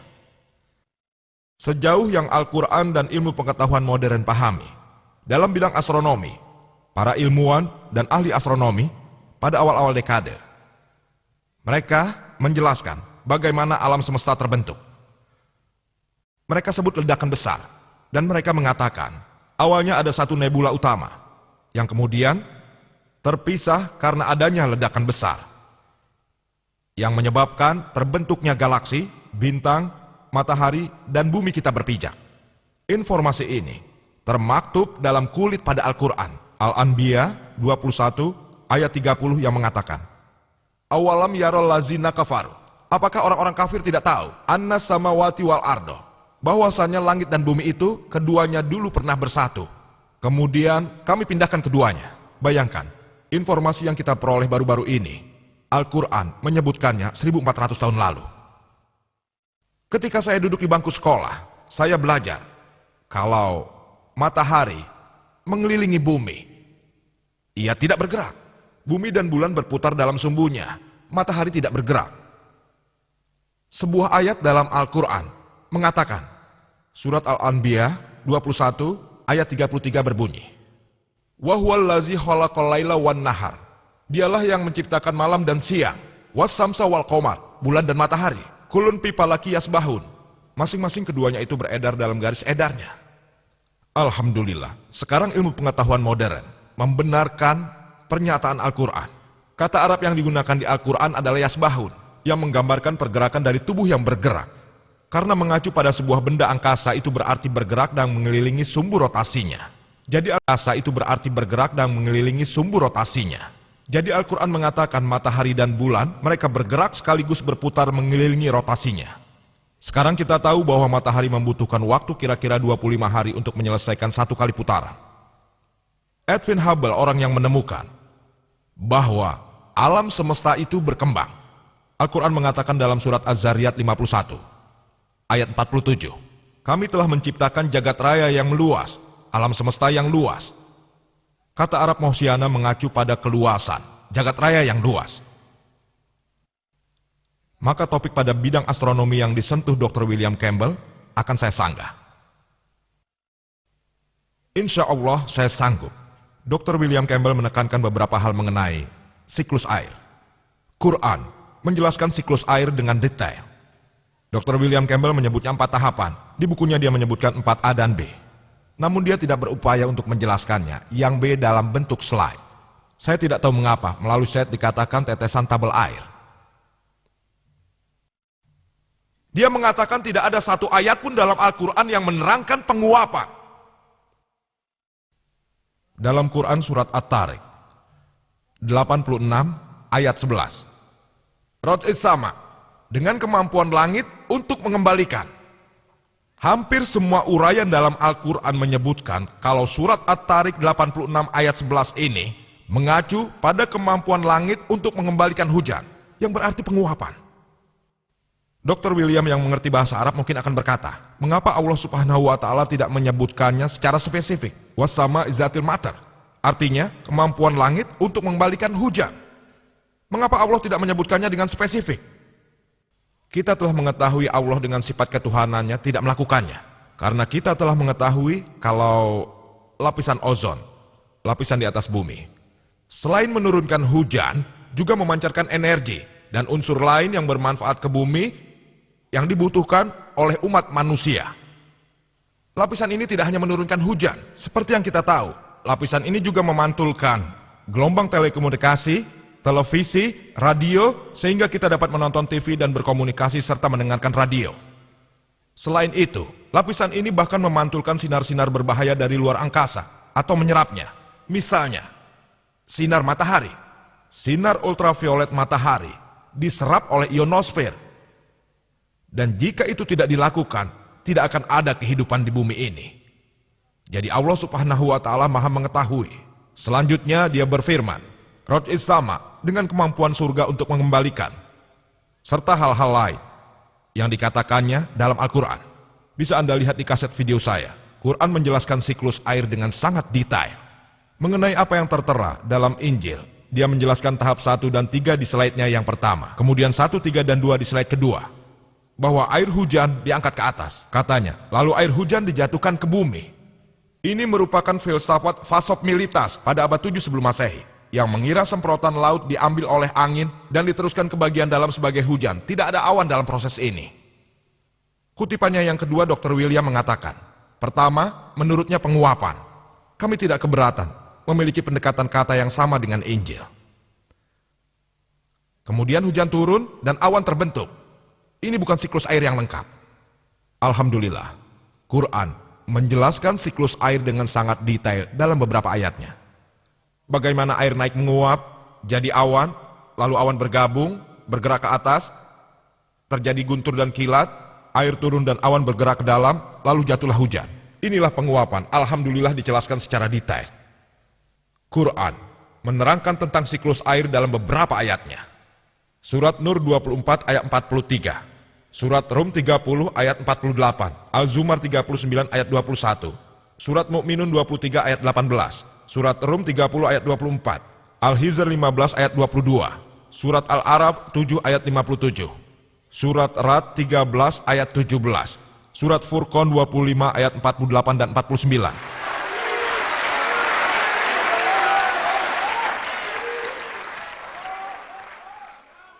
Surat Fatir ke-35 ayat 9, Surat Yasin 36 ayat 34, Surat Jathiyah 45 ayat 5, Surat Kaf 50 ayat 9, Surat Al-Waqiah 56 ayat 68 dan 70, Surat Al-Muluk 67 ayat 30. Quran yang agung menjelaskan siklus air dengan sangat jelas sekali.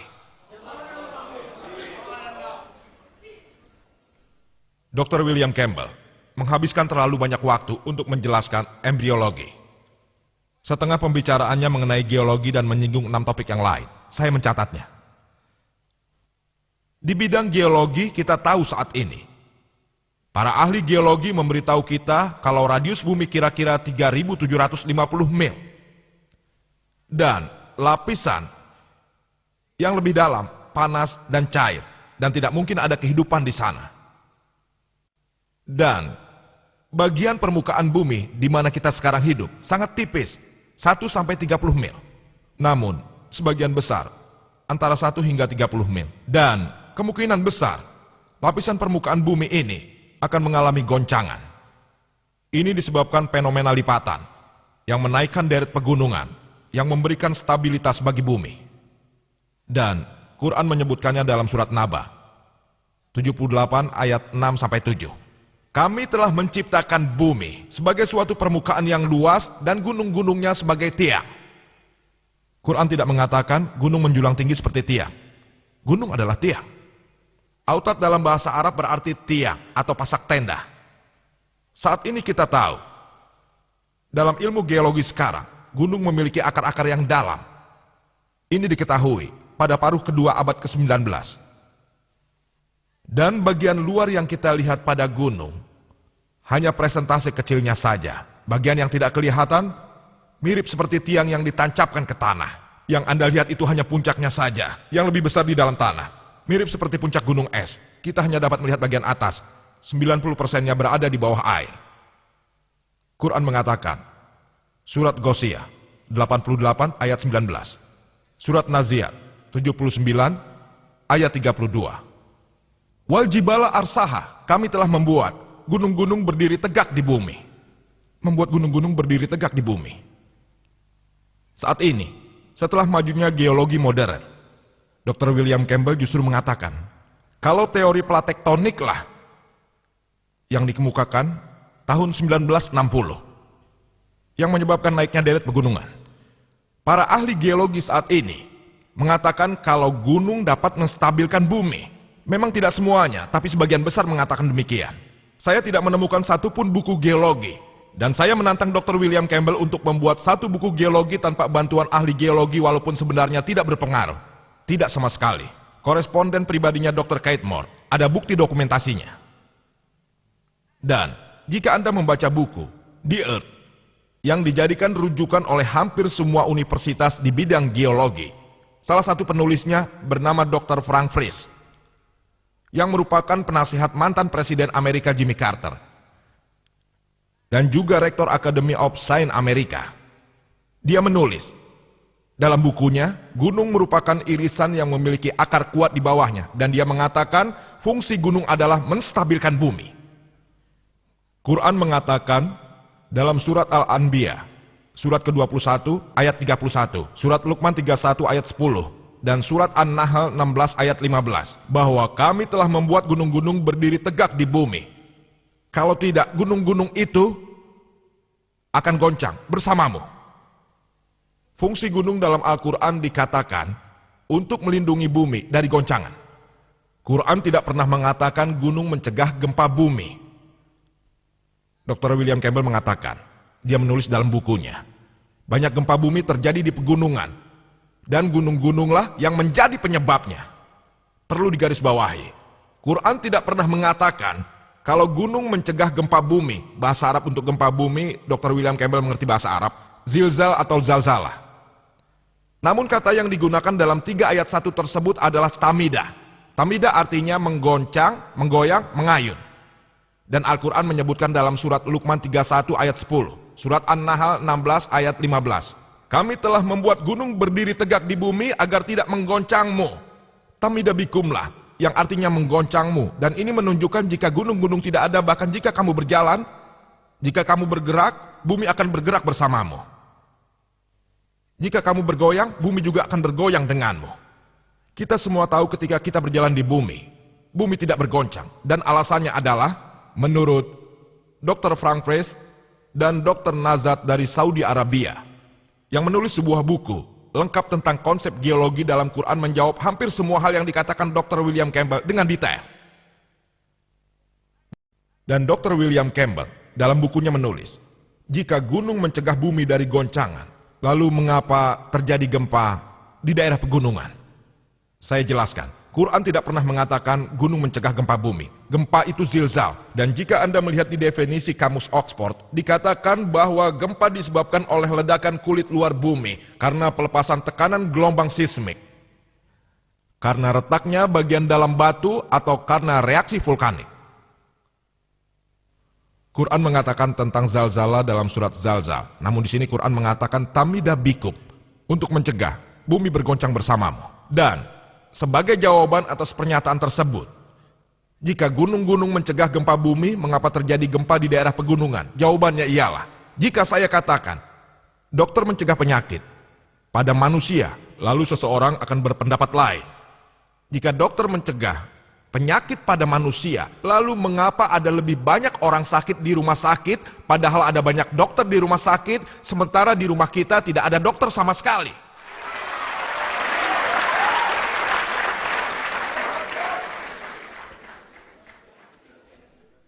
Di bidang kelautan, Quran yang mulia mengatakan dalam surat Furqan 25 ayat 53, bahwa Allah lah yang menciptakan 2 macam air, satu manis dan enak, dan satunya asin dan pahit. Keduanya dapat bertemu, tapi mereka tidak akan bersatu karena ada rintangan yang tidak bisa dilalui. Dalam surat Ar-Rahman 55 ayat 19 dan 20. Marajal bahroini yaltaqiyan, bainahuma barzahul la yabqiyan. Allah lah yang telah membuat 2 macam air mengalir. Meskipun keduanya bertemu, mereka tidak dapat bercampur, sebab di antara mereka ada rintangan yang tidak bisa dilewati. Sebelumnya para komentator Quran penasaran, apa artinya Quran? Kita mengetahui tentang air manis dan asin, namun di antara keduanya ada halangan, mereka tidak bercampur. Saat ini setelah kemajuan ilmu kelautan, kita tahu bahwa kapanpun satu jenis air mengalir ke jenis air yang lain, air itu kehilangan unsur pokoknya dan menjadi sama dengan air yang mengalir. Ada daerah yang lebih homogen, yang dimaksud Quran dengan barsak, rintangan tak terlihat. Dan hal ini telah diakui oleh beberapa ilmuwan, bahkan pakar ilmu kelautan yang dari Amerika, yaitu Dr. Hay. Kalian tahu kan? Dr. William Campbell menulis dalam bukunya, ini merupakan fenomena yang dapat diamati. Nelayan masa itu tahu kalau ada 2 macam air, asin dan manis. Jadi Muhammad selama ekspedisinya ke Syria mungkin telah melewati laut atau berbincang-bincang dengan nelayan-nelayan ini. Air manis dan asin merupakan fenomena yang dapat diamati, saya setuju. Tapi orang-orang tidak tahu kalau ada rintangan yang tidak terlihat sampai saat ini. Poin ilmiah yang perlu dicatat di sini adalah barzak, bukan air manis dan asin. Mengenai embriologi, telah dijelaskan oleh Dr. William Campbell selama kira-kira separuh pembicaraannya. Waktu rupanya tidak mengizinkan saya untuk menanggapi setiap hal kecil yang tidak logis. Saya hanya akan menanggapi dengan singkat, yang semoga memuaskan Anda semua. Untuk lebih jelasnya, lihatlah video saya Quran dan Ilmu Modern, dan juga mengenai Quran dan Ilmu Medis. Ada satu kelompok Arab yang mengumpulkan data mengenai isi Al-Quran dan hadis yang berkaitan dengan embriologi, dan mereka menyampaikannya pada Profesor Keithmore. Beliau adalah ketua jurusan anatomi di Universitas Toronto, Kanada. Dan saat ini beliau merupakan salah satu ilmuwan terbaik dalam bidang embriologi. Setelah membaca berbagai macam terjemahan Quran, dia diminta untuk mengomentarinya. Dia berkata, sebagian besar ayat Quran dan hadis sangat sesuai dengan embriologi modern yang ada sekarang. Namun, ada beberapa ayat yang tidak bisa saya katakan apakah ayat-ayat itu benar atau salah, karena saya sendiri tidak tahu. Ayat yang dimaksud adalah ayat pertama Quran yang terdapat dalam surat Al-Iqra dan surat Al-Alaq 96 ayat 1 dan 2 yang isinya, Iqra bismi rabbikal ladzi khalaq, khalaqal insana min alaq. Baca, katakan dan nyatakan dengan nama Tuhan yang menciptakan. Yang menciptakan manusia dari sesuatu yang lengket, lintas seperti substansi. Berkaitan dengan pernyataan Dr. William Campbell, untuk menganalisa arti sebuah kata, kita harus melihat makna pada saat kata itu diucapkan, yaitu saat buku itu ditulis. Dia benar kalau mengatakan bahwa untuk menganalisa makna, kita harus menganalisa makna pada saat kata itu diucapkan dan akan dikatakan pada siapa kata tersebut. Jika pernyataannya itu dicermati, mengenai Injil, saya sangat setuju mengenainya. Karena Injil hanya diperuntukkan untuk keturunan Israel pada saat itu. Ini dijelaskan dalam ajaran Matius 10 ayat 5 dan 6. Yesus menyerukan pada murid-muridnya, janganlah berada di jalan orang kafir. Siapa saja orang kafir itu? Mereka adalah orang non-Yahudi, orang Hindu, dan orang Muslim. Pergilah hanya ke domba tersesat dari rumah Israel.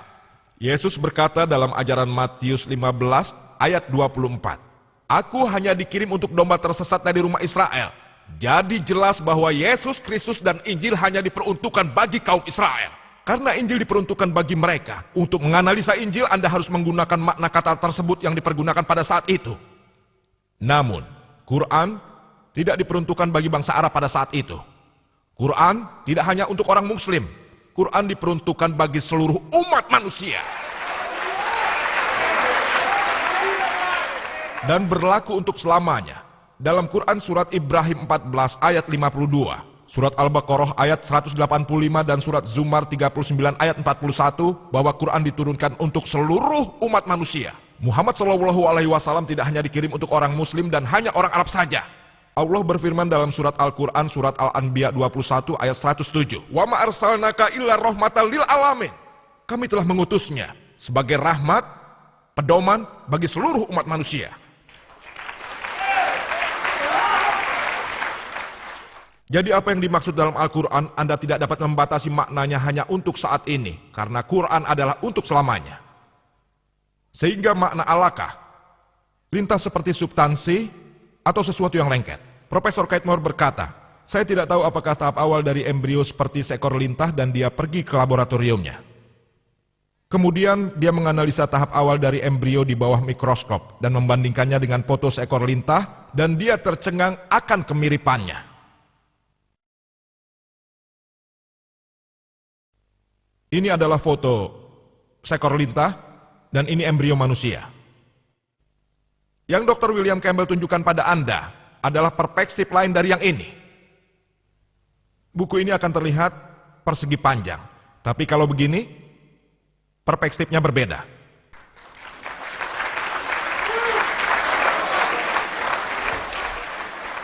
Inilah yang saya maksudkan, gambar yang Anda lihat pada slide seperti ini dan insya Allah akan saya tanggapi. Profesor Kate Moore, setelah 80 pertanyaan ditanyakan padanya, dia berkata, jika Anda menanyakan pada saya 80 pertanyaan ini 30 tahun yang lalu, saya tidak akan menjawabnya lebih dari 50%. Karena embriologi baru berkembang 30 tahun yang lalu. Dia mengatakan hal ini tahun 80-an. Sekarang, percayakah kita pada pernyataan Dr. Kate Moore dalam kaset video, ini adalah fakta. Fakta. Annahul haq. Jadi apakah Anda lebih mempercayai percakapan pribadi Dr. William Campbell dengan Profesor Kate Moore? Atau pada apa yang disebutkan di buku ini? Yang ditulis dengan sudut pandang Islam juga foto yang telah saya tunjukkan pada Anda. Serta kaset video yang Anda lihat sendiri. Putuskanlah sendiri. Percakapan pribadi Dr. Moore dengan Dr. Campbell atau pernyataan di video. Sama halnya dengan Dr. William Campbell yang telah memperlihatkan videonya. Atau 100% pada saya tentang bulan memantulkan cahaya akan kita bahas nanti. Juga informasi tambahan apapun yang didapatnya dari Quran dan hadis. Semuanya ada di buku sini. Manusia yang berkembang, edisi ketiga buku ini, mendapatkan penghargaan untuk buku medis terbaik yang ditulis pada tahun itu. Buku ini adalah edisi Islam yang ditulis oleh Syekh Abdul Majid Al-Jindani. Dan diakui kebenarannya oleh Dr. Kate Moore.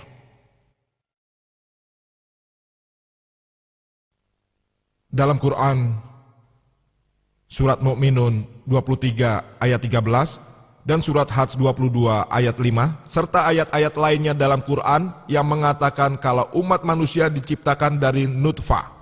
Dalam bahasa Arab artinya suatu kuantitas yang sangat kecil. Dan kita tahu pada saat pengeluaran mani dari berjuta-juta sperma yang ada, hanya satu yang diperlukan untuk membuahi telur. Dan Quran mengacu pada nutfah. Quran menyampaikan dalam surat Sajdah 32 ayat 8, kami telah menciptakan manusia dari sulalah. Bagian terbaiknya yaitu hanya satu sperma dari jutaan sperma lain yang dapat membuahi sel telur. Quran merujuk pada sulalah. Dan Quran dalam surat Insan 76 ayat 2 menyebutkan, kami menciptakan manusia dari nutfatun namsyah, 1 menit kuantitas dari cairan campuran, yaitu sperma dan sel telur. Keduanya dibutuhkan untuk pembuahan. Quran menggambarkan berbagai tahapan embriologi dengan sangat detail, yang mana telah ditunjukkan melalui slide Dr. William Campbell. Beliau membantu saya menjelaskan topik ini. Ini dijelaskan surat Mu'minun 23 ayat 12-14, yang artinya, kami telah menciptakan manusia dari nutfah, 1 menit kuantitas cairan, dan meletakkannya dalam karakimakin, sebuah tempat yang aman. Lalu, kami mengubahnya menjadi alaqah, lintas seperti substansi, sesuatu yang lengket, gumpalan darah beku. Lalu mengubah alaqah itu menjadi mudghah, kunyahan seperti gumpalan. Kemudian kami mengubah mudghah menjadi izama, tulang. Lalu menyelimuti tulang itu dengan leham daging, dan kami menjadikan makhluk baru, Maha Besar Allah yang merupakan sebaik-baiknya pencipta. 3 ayat Quran ini menjelaskan berbagai tahapan embriologi dengan sangat detail. Pertama, nutfah ditempatkan di tempat yang aman dan diubah menjadi alaqah. Alaqah mempunyai 3 arti. Pertama, sesuatu yang lengket. Dan kita tahu kalau pada tahap awal, embrio menempel pada dinding uterus dan akan terus lengket sampai akhir. Kedua, yaitu lintah, seperti substansi. Seperti yang tadi saya sampaikan, embrio mulanya memang mirip lintah. Selain mirip, embrio juga berperilaku seperti lintah. Ia mendapat suplai darahnya dari ibunya, seperti halnya makhluk penghisap darah. Dan arti yang ketiga, yang tadi telah membuat Dr. William Campbell keberatan, yaitu arti yang benar, gumpalan darah beku. Dan karena itulah Quran memiliki kesalahan ilmiah. Tapi dengan berat hati harus saya katakan bahwa apa yang dikatakan oleh Dr. William Campbell itulah yang salah. Quran tidak salah, dia yang salah. Tapi mungkin saja saya cukup mengerti karena Dr. William Campbell kurang mengerti tentang Quran. Jadi dia yang salah. Karena saat ini, detik ini, setelah kemajuan embriologi, bahkan Dr. Kate Moore mengatakan mulanya embrio selain mirip lintah juga mirip sekali dengan gumpalan darah beku.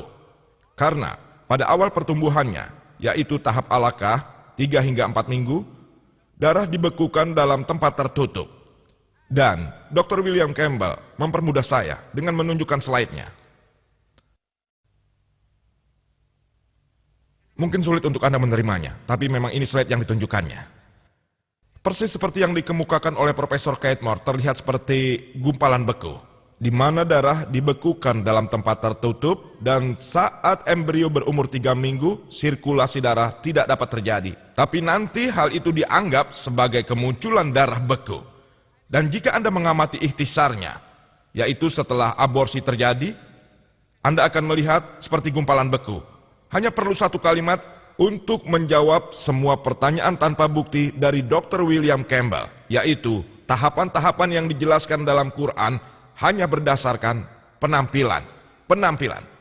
Sekali lagi penampilan.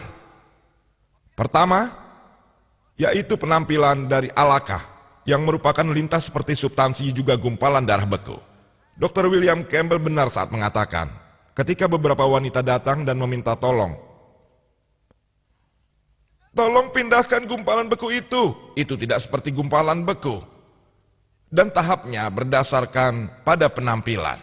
Dan juga sesuatu yang sangat lengket sekali. Kemudian Quran mengatakan kami mengubah alaqah menjadi mudghah. Profesor Keitmore mengambil segel plastik dan menggigit dengan giginya untuk membuat alaqah itu seperti mudghah. Gigi dianggap sebagai somite. Dr. William Campbell mengatakan, saat alaqah menjadi mudghah, sifat lengketnya masih ada. Itu hanya sampai usia 8 bulan.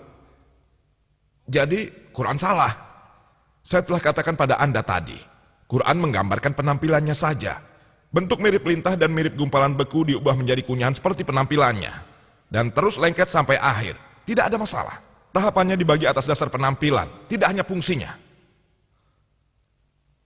Lalu Quran berkata, kami mengubah mudghah menjadi izama dan menyelimutinya dengan daging.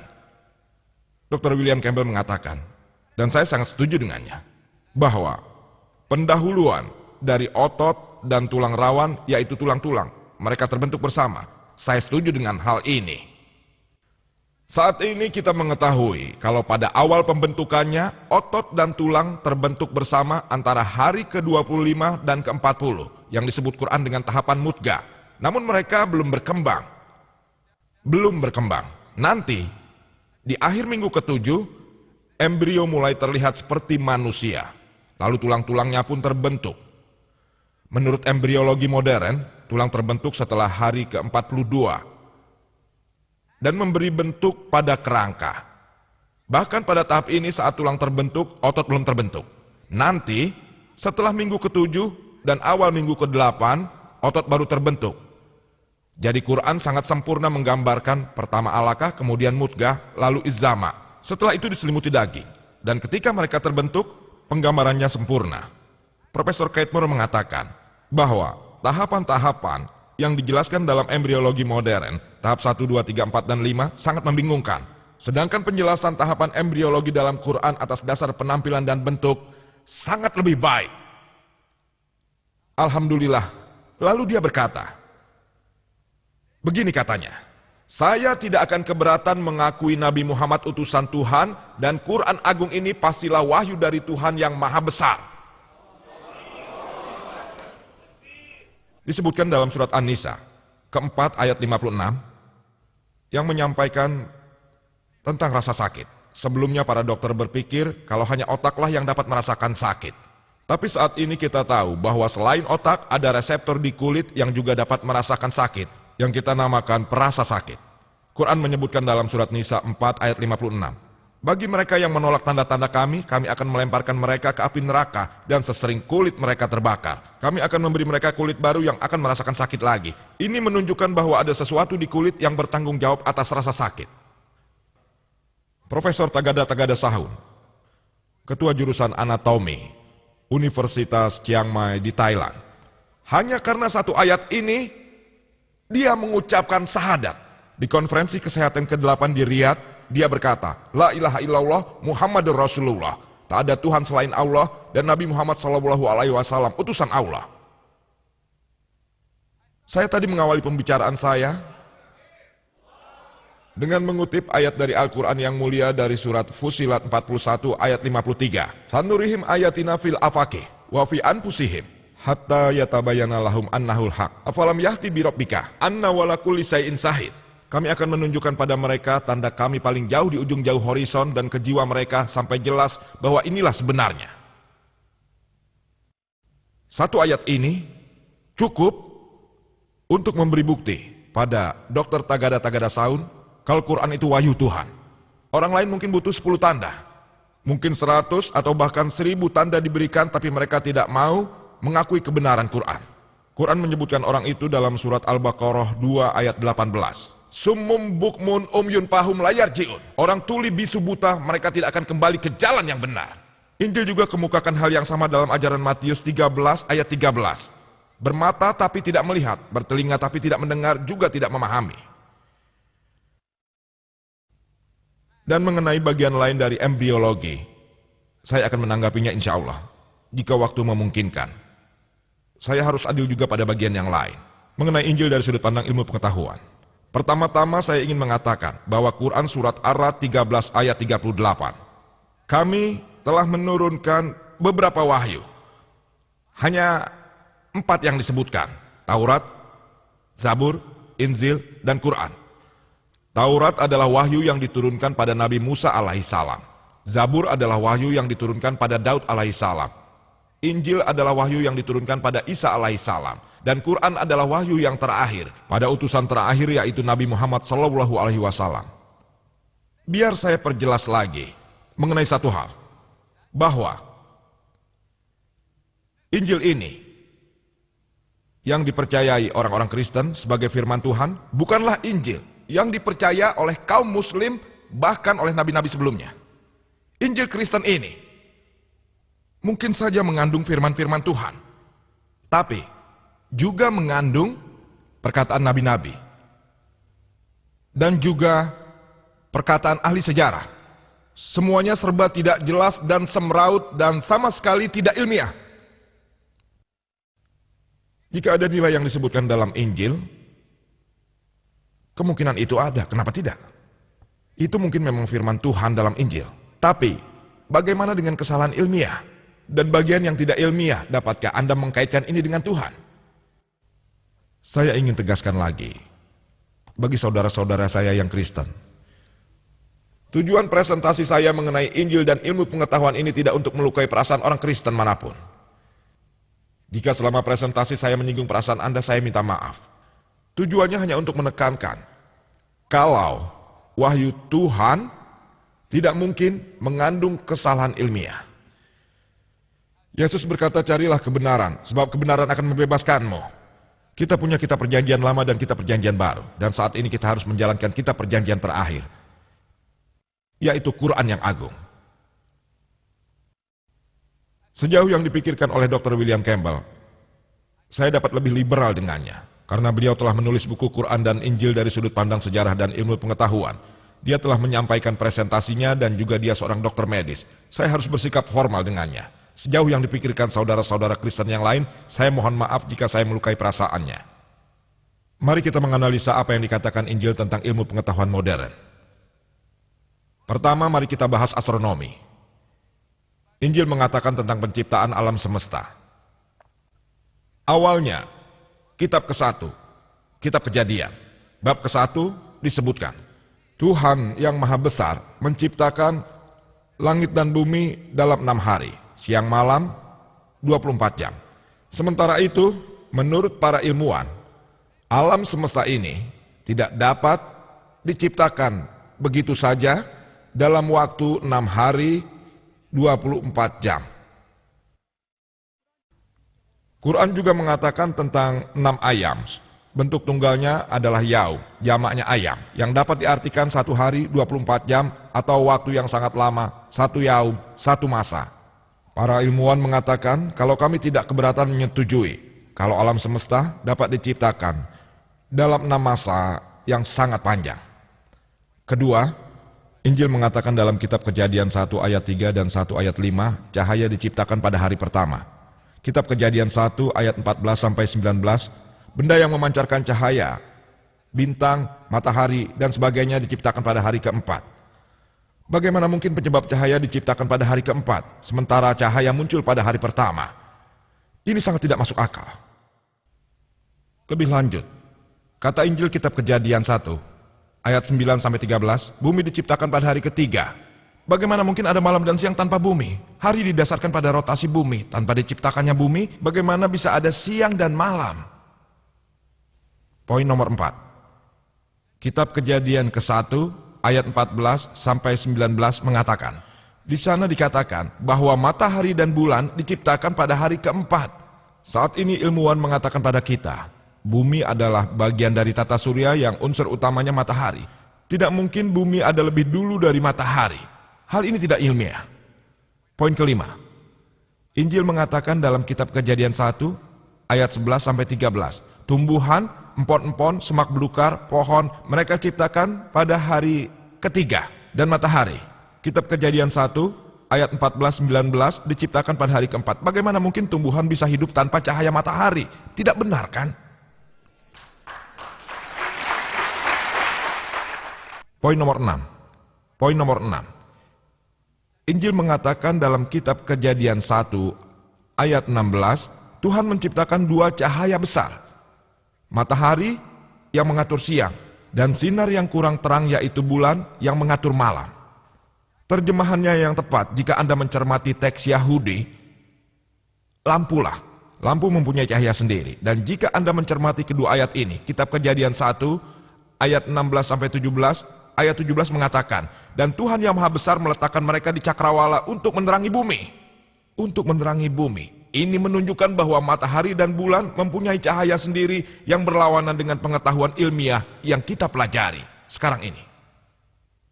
Ada juga beberapa orang yang bergabung dan mengatakan kalau 6 hari yang dimaksud dalam Injil sebenarnya mengacu pada zaman, masa dalam Al-Quran, bukannya 6 hari 24 jam. Hal ini tidak logis jika Anda membaca Injil malam, pagi, jelas yang dimaksud 24 jam. Bahkan jika kita menggunakan pendekatan yang sama, tidak masalah. Saya setuju dengan pendapat Anda yang tidak masuk akal. Namun hal ini hanya memecahkan masalah kesalahan ke-1, yaitu penciptaan 6 hari, dan kedua, yaitu penciptaan cahaya pada hari ke-1 dan bumi pada hari ke-3. Lalu, 4 lainnya belum dapat dipecahkan. Lebih lanjut dikatakan, jika periode 24 jam, mengapa tanaman dapat tumbuh selama 24 jam tanpa sinar matahari? Saya katakan baik. Jika Anda mengatakan kalau tanaman diciptakan sebelum matahari dan dapat tumbuh selama 24 jam, saya tidak keberatan. Tapi, Anda tidak dapat mengatakan pada saat hari-hari yang dimaksudkan adalah 24 jam, juga masa yang sangat lama. Anda tidak dapat mengacu pada keduanya. Jika itu masa yang lama, Anda memecahkan poin 1 dan 3, namun 4 poin lainnya masih belum terpecahkan. Jika hari yang dimaksud adalah 24 jam, Anda hanya memecahkan poin nomor 5, yang lainnya tidak. Ini tidak ilmiah. Saya mendengar Dr. William ingin mengatakan, itu masa yang lama, dan mengatakan kalau ada 4 kesalahan ilmiah atau katakan saja yang dimaksud adalah 24 jam sehari, dan anggap saja hanya ada 5 kesalahan ilmiah dalam penciptaan alam semesta. Mengenai konsep bumi, beberapa ilmuwan telah menjelaskan bagaimana dunia akan berakhir. Ada dugaan-dugaan, beberapa di antaranya mungkin benar. Tapi beberapa juga mungkin salah. Apapun itu, apakah dunia akan musnah atau ada selamanya, keduanya tidak dapat terjadi secara bersamaan. Sangat tidak masuk akal. Namun inilah yang dikatakan dalam Injil. Disebutkan dalam Injil, dalam kitab Yahudi 1, ayat 10-11, dan kitab Zabur 102, 25-26, Tuhan Maha Besar menciptakan langit dan bumi dan keduanya akan musnah. Benar-benar kebalikan dari yang disebutkan dalam kitab Pendeta 1 ayat 4 dan kitab Zabur 78, 69, bahwa bumi akan ada untuk selamanya. Saya mempersilahkan Dr. William Campbell untuk memilih yang mana dari kedua ayat tersebut yang tidak ilmiah, yang pertama atau kedua. Salah satunya harus ilmiah, tidak bisa keduanya. Dunia tidak mungkin pada saat yang sama abadi dan musnah, dan ini sangat tidak ilmiah. Mengenai langit, Injil mengatakan dalam Ayub 26 ayat 11, pilar langit akan bergetar. Quran mengatakan dalam surat Luqman 31 ayat 10, langit tidak memiliki pilar. Tidakkah Anda lihat? Kalau langit itu tidak mempunyai pilar. Injil mengatakan, kalau langit memiliki pilar, tidak hanya langit mempunyai pilar. Injil mengatakan dalam kitab pertama Samuel 2 ayat 8, juga kitab Ayub 9 ayat 6, dan kitab Zabur 75 ayat 3, bahwa bumi punya pilar. Marilah kita analisa apa yang dikatakan Injil dalam hal diet dan nutrisi. Injil dalam kitab Kejadian 1 ayat 29, bahwa Tuhan telah memberimu tanaman yang menghasilkan biji, pohon yang menghasilkan buah. Biji itulah sebagai daging untukmu. Versi internasional baru mengatakan, biji menghasilkan tanaman, dan tanaman menghasilkan buah, dan yang menghasilkan biji adalah makanan untukmu semuanya. Saat ini, bahkan orang awam pun tahu, kalau ada tanaman beracun seperti beri liar, strici, datura, tanaman yang mengandung alkaloid, foliander, bakapoid. Dan kalau Anda makan, kemungkinan Anda akan mati. Bagaimana mungkin pencipta alam semesta dan umat manusia tidak tahu kalau Anda makan tanaman ini, Anda akan mati? Saya harap Dr. Campbell tidak memberikan diet vegetarian pada pasien-pasiennya. Injil mempunyai tes ilmiah untuk mengidentifikasi pengikutnya yang setia. Hal ini disebutkan dalam ajaran Markus 16 ayat 17 sampai 18. Katanya, akan ada tanda-tanda bagi pengikut yang setia, di antaranya adalah dengan namaku, mereka akan dijauhkan dari setan dan mereka akan berbicara bahasa asing.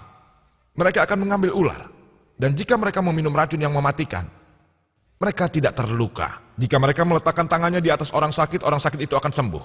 Berikut ini adalah bukti ilmiahnya yang dalam istilah ilmiah dikenal sebagai tes penegasan untuk pengikut setia Kristen. Saya sudah berinteraksi dengan ribuan orang Kristen selama 10 tahun terakhir, termasuk para misionaris, namun saya belum menemukan satupun orang Kristen yang telah menjalani tes penegasan Injil ini. Saya belum pernah bertemu orang Kristen yang meminum racun dan tidak meninggal. Dalam istilah ilmiah, hal ini disebut tes kepalsuan. Yang artinya jika orang yang bukan pengikut setia mencoba melakukan tes ini, dia akan mati. Dan orang yang tidak setia tidak akan berani untuk menjalani tes ini. Jika Anda bukan pengikut setia Kristen, jangan coba-coba untuk menjalaninya.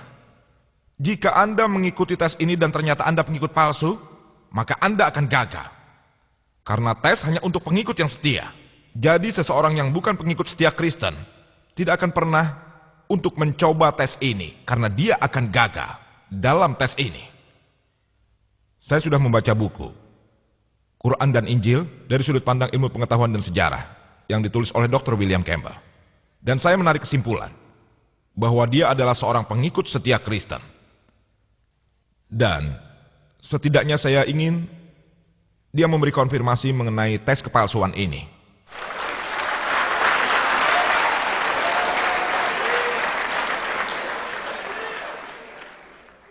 Tolong jangan disalahartikan. Saya tidak akan meminta Dr. William Campbell untuk meminum racun. Saya tidak ingin membahayakan diskusi ini. Saya hanya akan memintanya berbicara dalam bahasa asing. Bahasa asing yang saya maksud itu adalah sebuah bahasa baru. Bahasa baru. Sebagian dari Anda mungkin sudah tahu kalau India memiliki lebih dari 100 bahasa dan dialek. Saya hanya meminta beliau untuk mengatakan 3 kata ini. 100 rupiah. Dalam 17 bahasa resmi. Hanya ada 17 bahasa resmi di India, dan untuk mempermudah Dr. William Campbell, saya mempunyai sebuah catatan 100 rupiah yang ditulis dalam 17 bahasa, semuanya ada di sini. Selain bahasa Inggris dan Hindi, saya akan membantunya dengan memberitahu satu, Eksap Rupaya, bahasa Hindi. 15 bahasa lainnya, saya meminta beliau untuk membacanya. Saya tahu tes ini mengatakan mereka akan berbicara bahasa-bahasa asing dengan sendirinya tanpa bantuan bacaan. Saya ingin membuat tes ini lebih mudah, jadi saya ingin melihat seseorang melewati tes ini. Jika orang itu tidak dapat mengucapkannya sendiri atau ingatannya setidaknya membacanya, saya tidak keberatan untuk mengakuinya. Saya ingin meminta pimpinan diskusi memberikan ini pada Dr. William Campbell. Dia dapat menanggapinya. 15 bahasa. Eksap Rupaya hanya 3 kata. Apa yang dikatakan Injil tentang hidrologi? Injil mengatakan dalam kitab Kejadian 9 ayat 13-17. Setelah Tuhan pada saat Nuh menenggelamkan bumi dengan banjir lagi, sekarang kita tahu kalau pelangi disebabkan oleh pembiasan cahaya matahari dengan hujan atau halimun. Tentu saat sebelum Nabi Nuh pasti ada ribuan pelangi. Untuk mengatakan pelangi itu tidak ada sebelum masa Nabi Nuh, Anda harus menganggap kalau hukum pembiasan itu tidak ada dan ini tidak ilmiah. Tapi kini kita sudah tahu bahwa pelangi berasal dari pembiasan sinar matahari dan juga air. Tentu saja ini juga sudah ada sebelum zaman Nabi Nuh alaihissalam. Untuk mengatakan bahwa pelangi tidak ada sebelum zaman Nabi Nuh, itu berarti tidak ada hukum pembiasannya juga. Di bidang kesehatan, Injil mengatakan dalam kitab Imamat ke-14 ayat 49-53 bahwa sebenarnya cara baru untuk membasmi wabah lepra di rumah. Di situ dikatakan, ambil 2 burung, bunuh 1 burung, ambil kayu, ukur, dan masukkan burung yang masih hidup itu ke dalam air. Lalu setelah itu perciki rumah 7 kali dengan air tersebut. Memerciki rumah dengan darah untuk membasmi wabah lepra.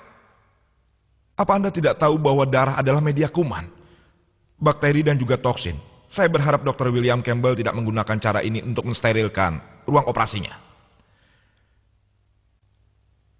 Dalam kitab Imamat ke-12 ayat 1-5. Dan kita tahu secara medis bahwa setelah seorang ibu melahirkan, dia tidak menjadi higienis, menyebutnya tidak bersih secara agama. Saya tidak keberatan. Namun Imamat ke-12 ayat 1-5 mengatakan, setelah seorang wanita melahirkan anak laki-laki, dia tidak akan bersih selama 7 hari, dan masa tidak akan bersih ini akan berlangsung selama 33 hari atau lebih. Jika dia melahirkan anak perempuan, dia tidak akan bersih selama 2 minggu, dan masa tidak bersih ini akan berlangsung selama 66 hari. Jadi kesimpulannya, jika seorang wanita melahirkan anak laki-laki, dia tidak bersih selama 40 hari. Dan jika dia melahirkan anak perempuan, dia tidak bersih selama 80 hari. Saya ingin Dr. William Campbell menjelaskannya secara ilmiah. Bagaimana mungkin seorang wanita tetap tidak bersih setelah dia mengalami 2 kali masa menstruasi? Injil juga mempunyai tes yang bagus berkaitan dengan perzinahan. Bagaimana membuktikan seorang wanita telah melakukan perzinahan? Dalam kitab Bilangan ke-5 ayat 11-31. Di situ dikatakan, pendeta harus mengambil air suci dari suatu tempat, mengambil debu dari lantai, dan meletakkannya ke dalam tempat tersebut sehingga air itu menjadi pahit. Dan setelah mantra dibaca, dia memberikan air itu pada si wanita. Jika wanita tersebut pernah berzina, setelah dia meminumnya, mantra itu masuk ke tubuhnya, perutnya akan menggelembung dan pahanya akan membusuk, dan dia akan dikutuk oleh orang-orang banyak. Tapi jika dia tidak pernah berzina, dia tetap akan bersih dan akan melahirkan keturunan. Metode baru untuk mengidentifikasi apakah si wanita pernah berzina atau tidak. Saat ini di dunia, ada ribuan kasus yang tertunda di seluruh belahan dunia. Pengadilan hukum yang berbeda hanya berpedoman pada asumsi seseorang tanpa bukti kalau wanita telah melakukan berzina. Saya telah membaca di surat kabar dan juga media kalau presiden negara hebat ini, Tuan Bill Clinton, terlibat skandal seks sekitar 2 tahun yang lalu.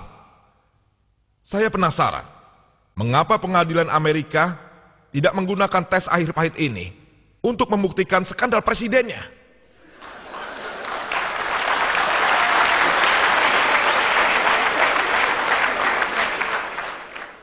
Dia pasti akan segera dibebaskan tanpa hukuman. Mengapa misionaris Kristen dari negara besar ini, terutama mereka yang berkecimpung di bidang kesehatan seperti Dr. William Campbell, tidak menggunakan tes air pahit ini untuk menebus presiden mereka secepatnya? Matematika adalah cabang ilmu pengetahuan yang sangat dekat dengan IPA yang dapat membuktikan untuk memecahkan masalah ini dan sebagainya. Ada ribuan kontradiksi dalam Injil. Ratusan berkaitan dengan matematika, saya akan menyinggung di antaranya. Disebutkan dalam Ezra kedua ayat 1 dan Nehemia ke-7 ayat 6 bahwa ketika orang-orang kembali dari pengasingan dari Babylon, saat Raja Nebukadnezar dari Babylon membebaskan orang-orang Israel dari tahanan, dan daftar orang-orang tersebut diberikan. Daftar tersebut tercantum dalam Ezra 2, yaitu pada ayat kedua sampai 63, dan Nehemia 7 ayat 7 sampai 65. Daftarnya diberi nama dan nomor orang yang dibebaskan. Dalam 60 ayat ini terdapat tidak kurang dari 18 kali. Namanya sama, tapi nomornya berbeda. Terdapat tidak kurang dari 18 pertentangan dalam kurang dari 60 ayat dari 2 bab ini.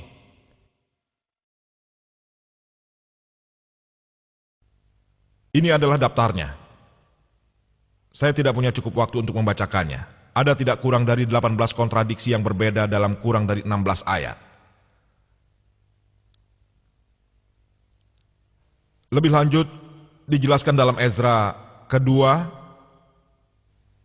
ayat 64. Total jamaah jika Anda tambahkan mencapai 42.360. Dan jika Anda menghitung Nehemia bab 7 ayat 66, jumlahnya akan sama, yaitu 42.360. Namun, jika Anda menghitung semua ayat ini, yang juga merupakan PR saya. Ini daftar Ezra, dan ini daftar Nehemia. Ezra bab 2 dan Nehemia bab 7. Ini merupakan pekerjaan rumah untuk saya. Pada Ezra bab 2 tidak mencapai 42.360, tapi hanya 29.818. Dan jika Anda menghitung Nehemia bab 7 bahkan tidak mencapai 42.360, hanya 31.089. Penulis Injil ini, yaitu Tuhan yang Maha Besar, tidak bisa menghitung. Tapi jika Anda tanyakan ini pada seorang lulusan SD pun akan dapat menjawabnya dengan benar. Anda dapat menjumlahkan 60-an ayat ini dengan mudah. Tuhan yang Maha Besar tidak mengerti penjumlahan, na'udzubillah. Tapi jika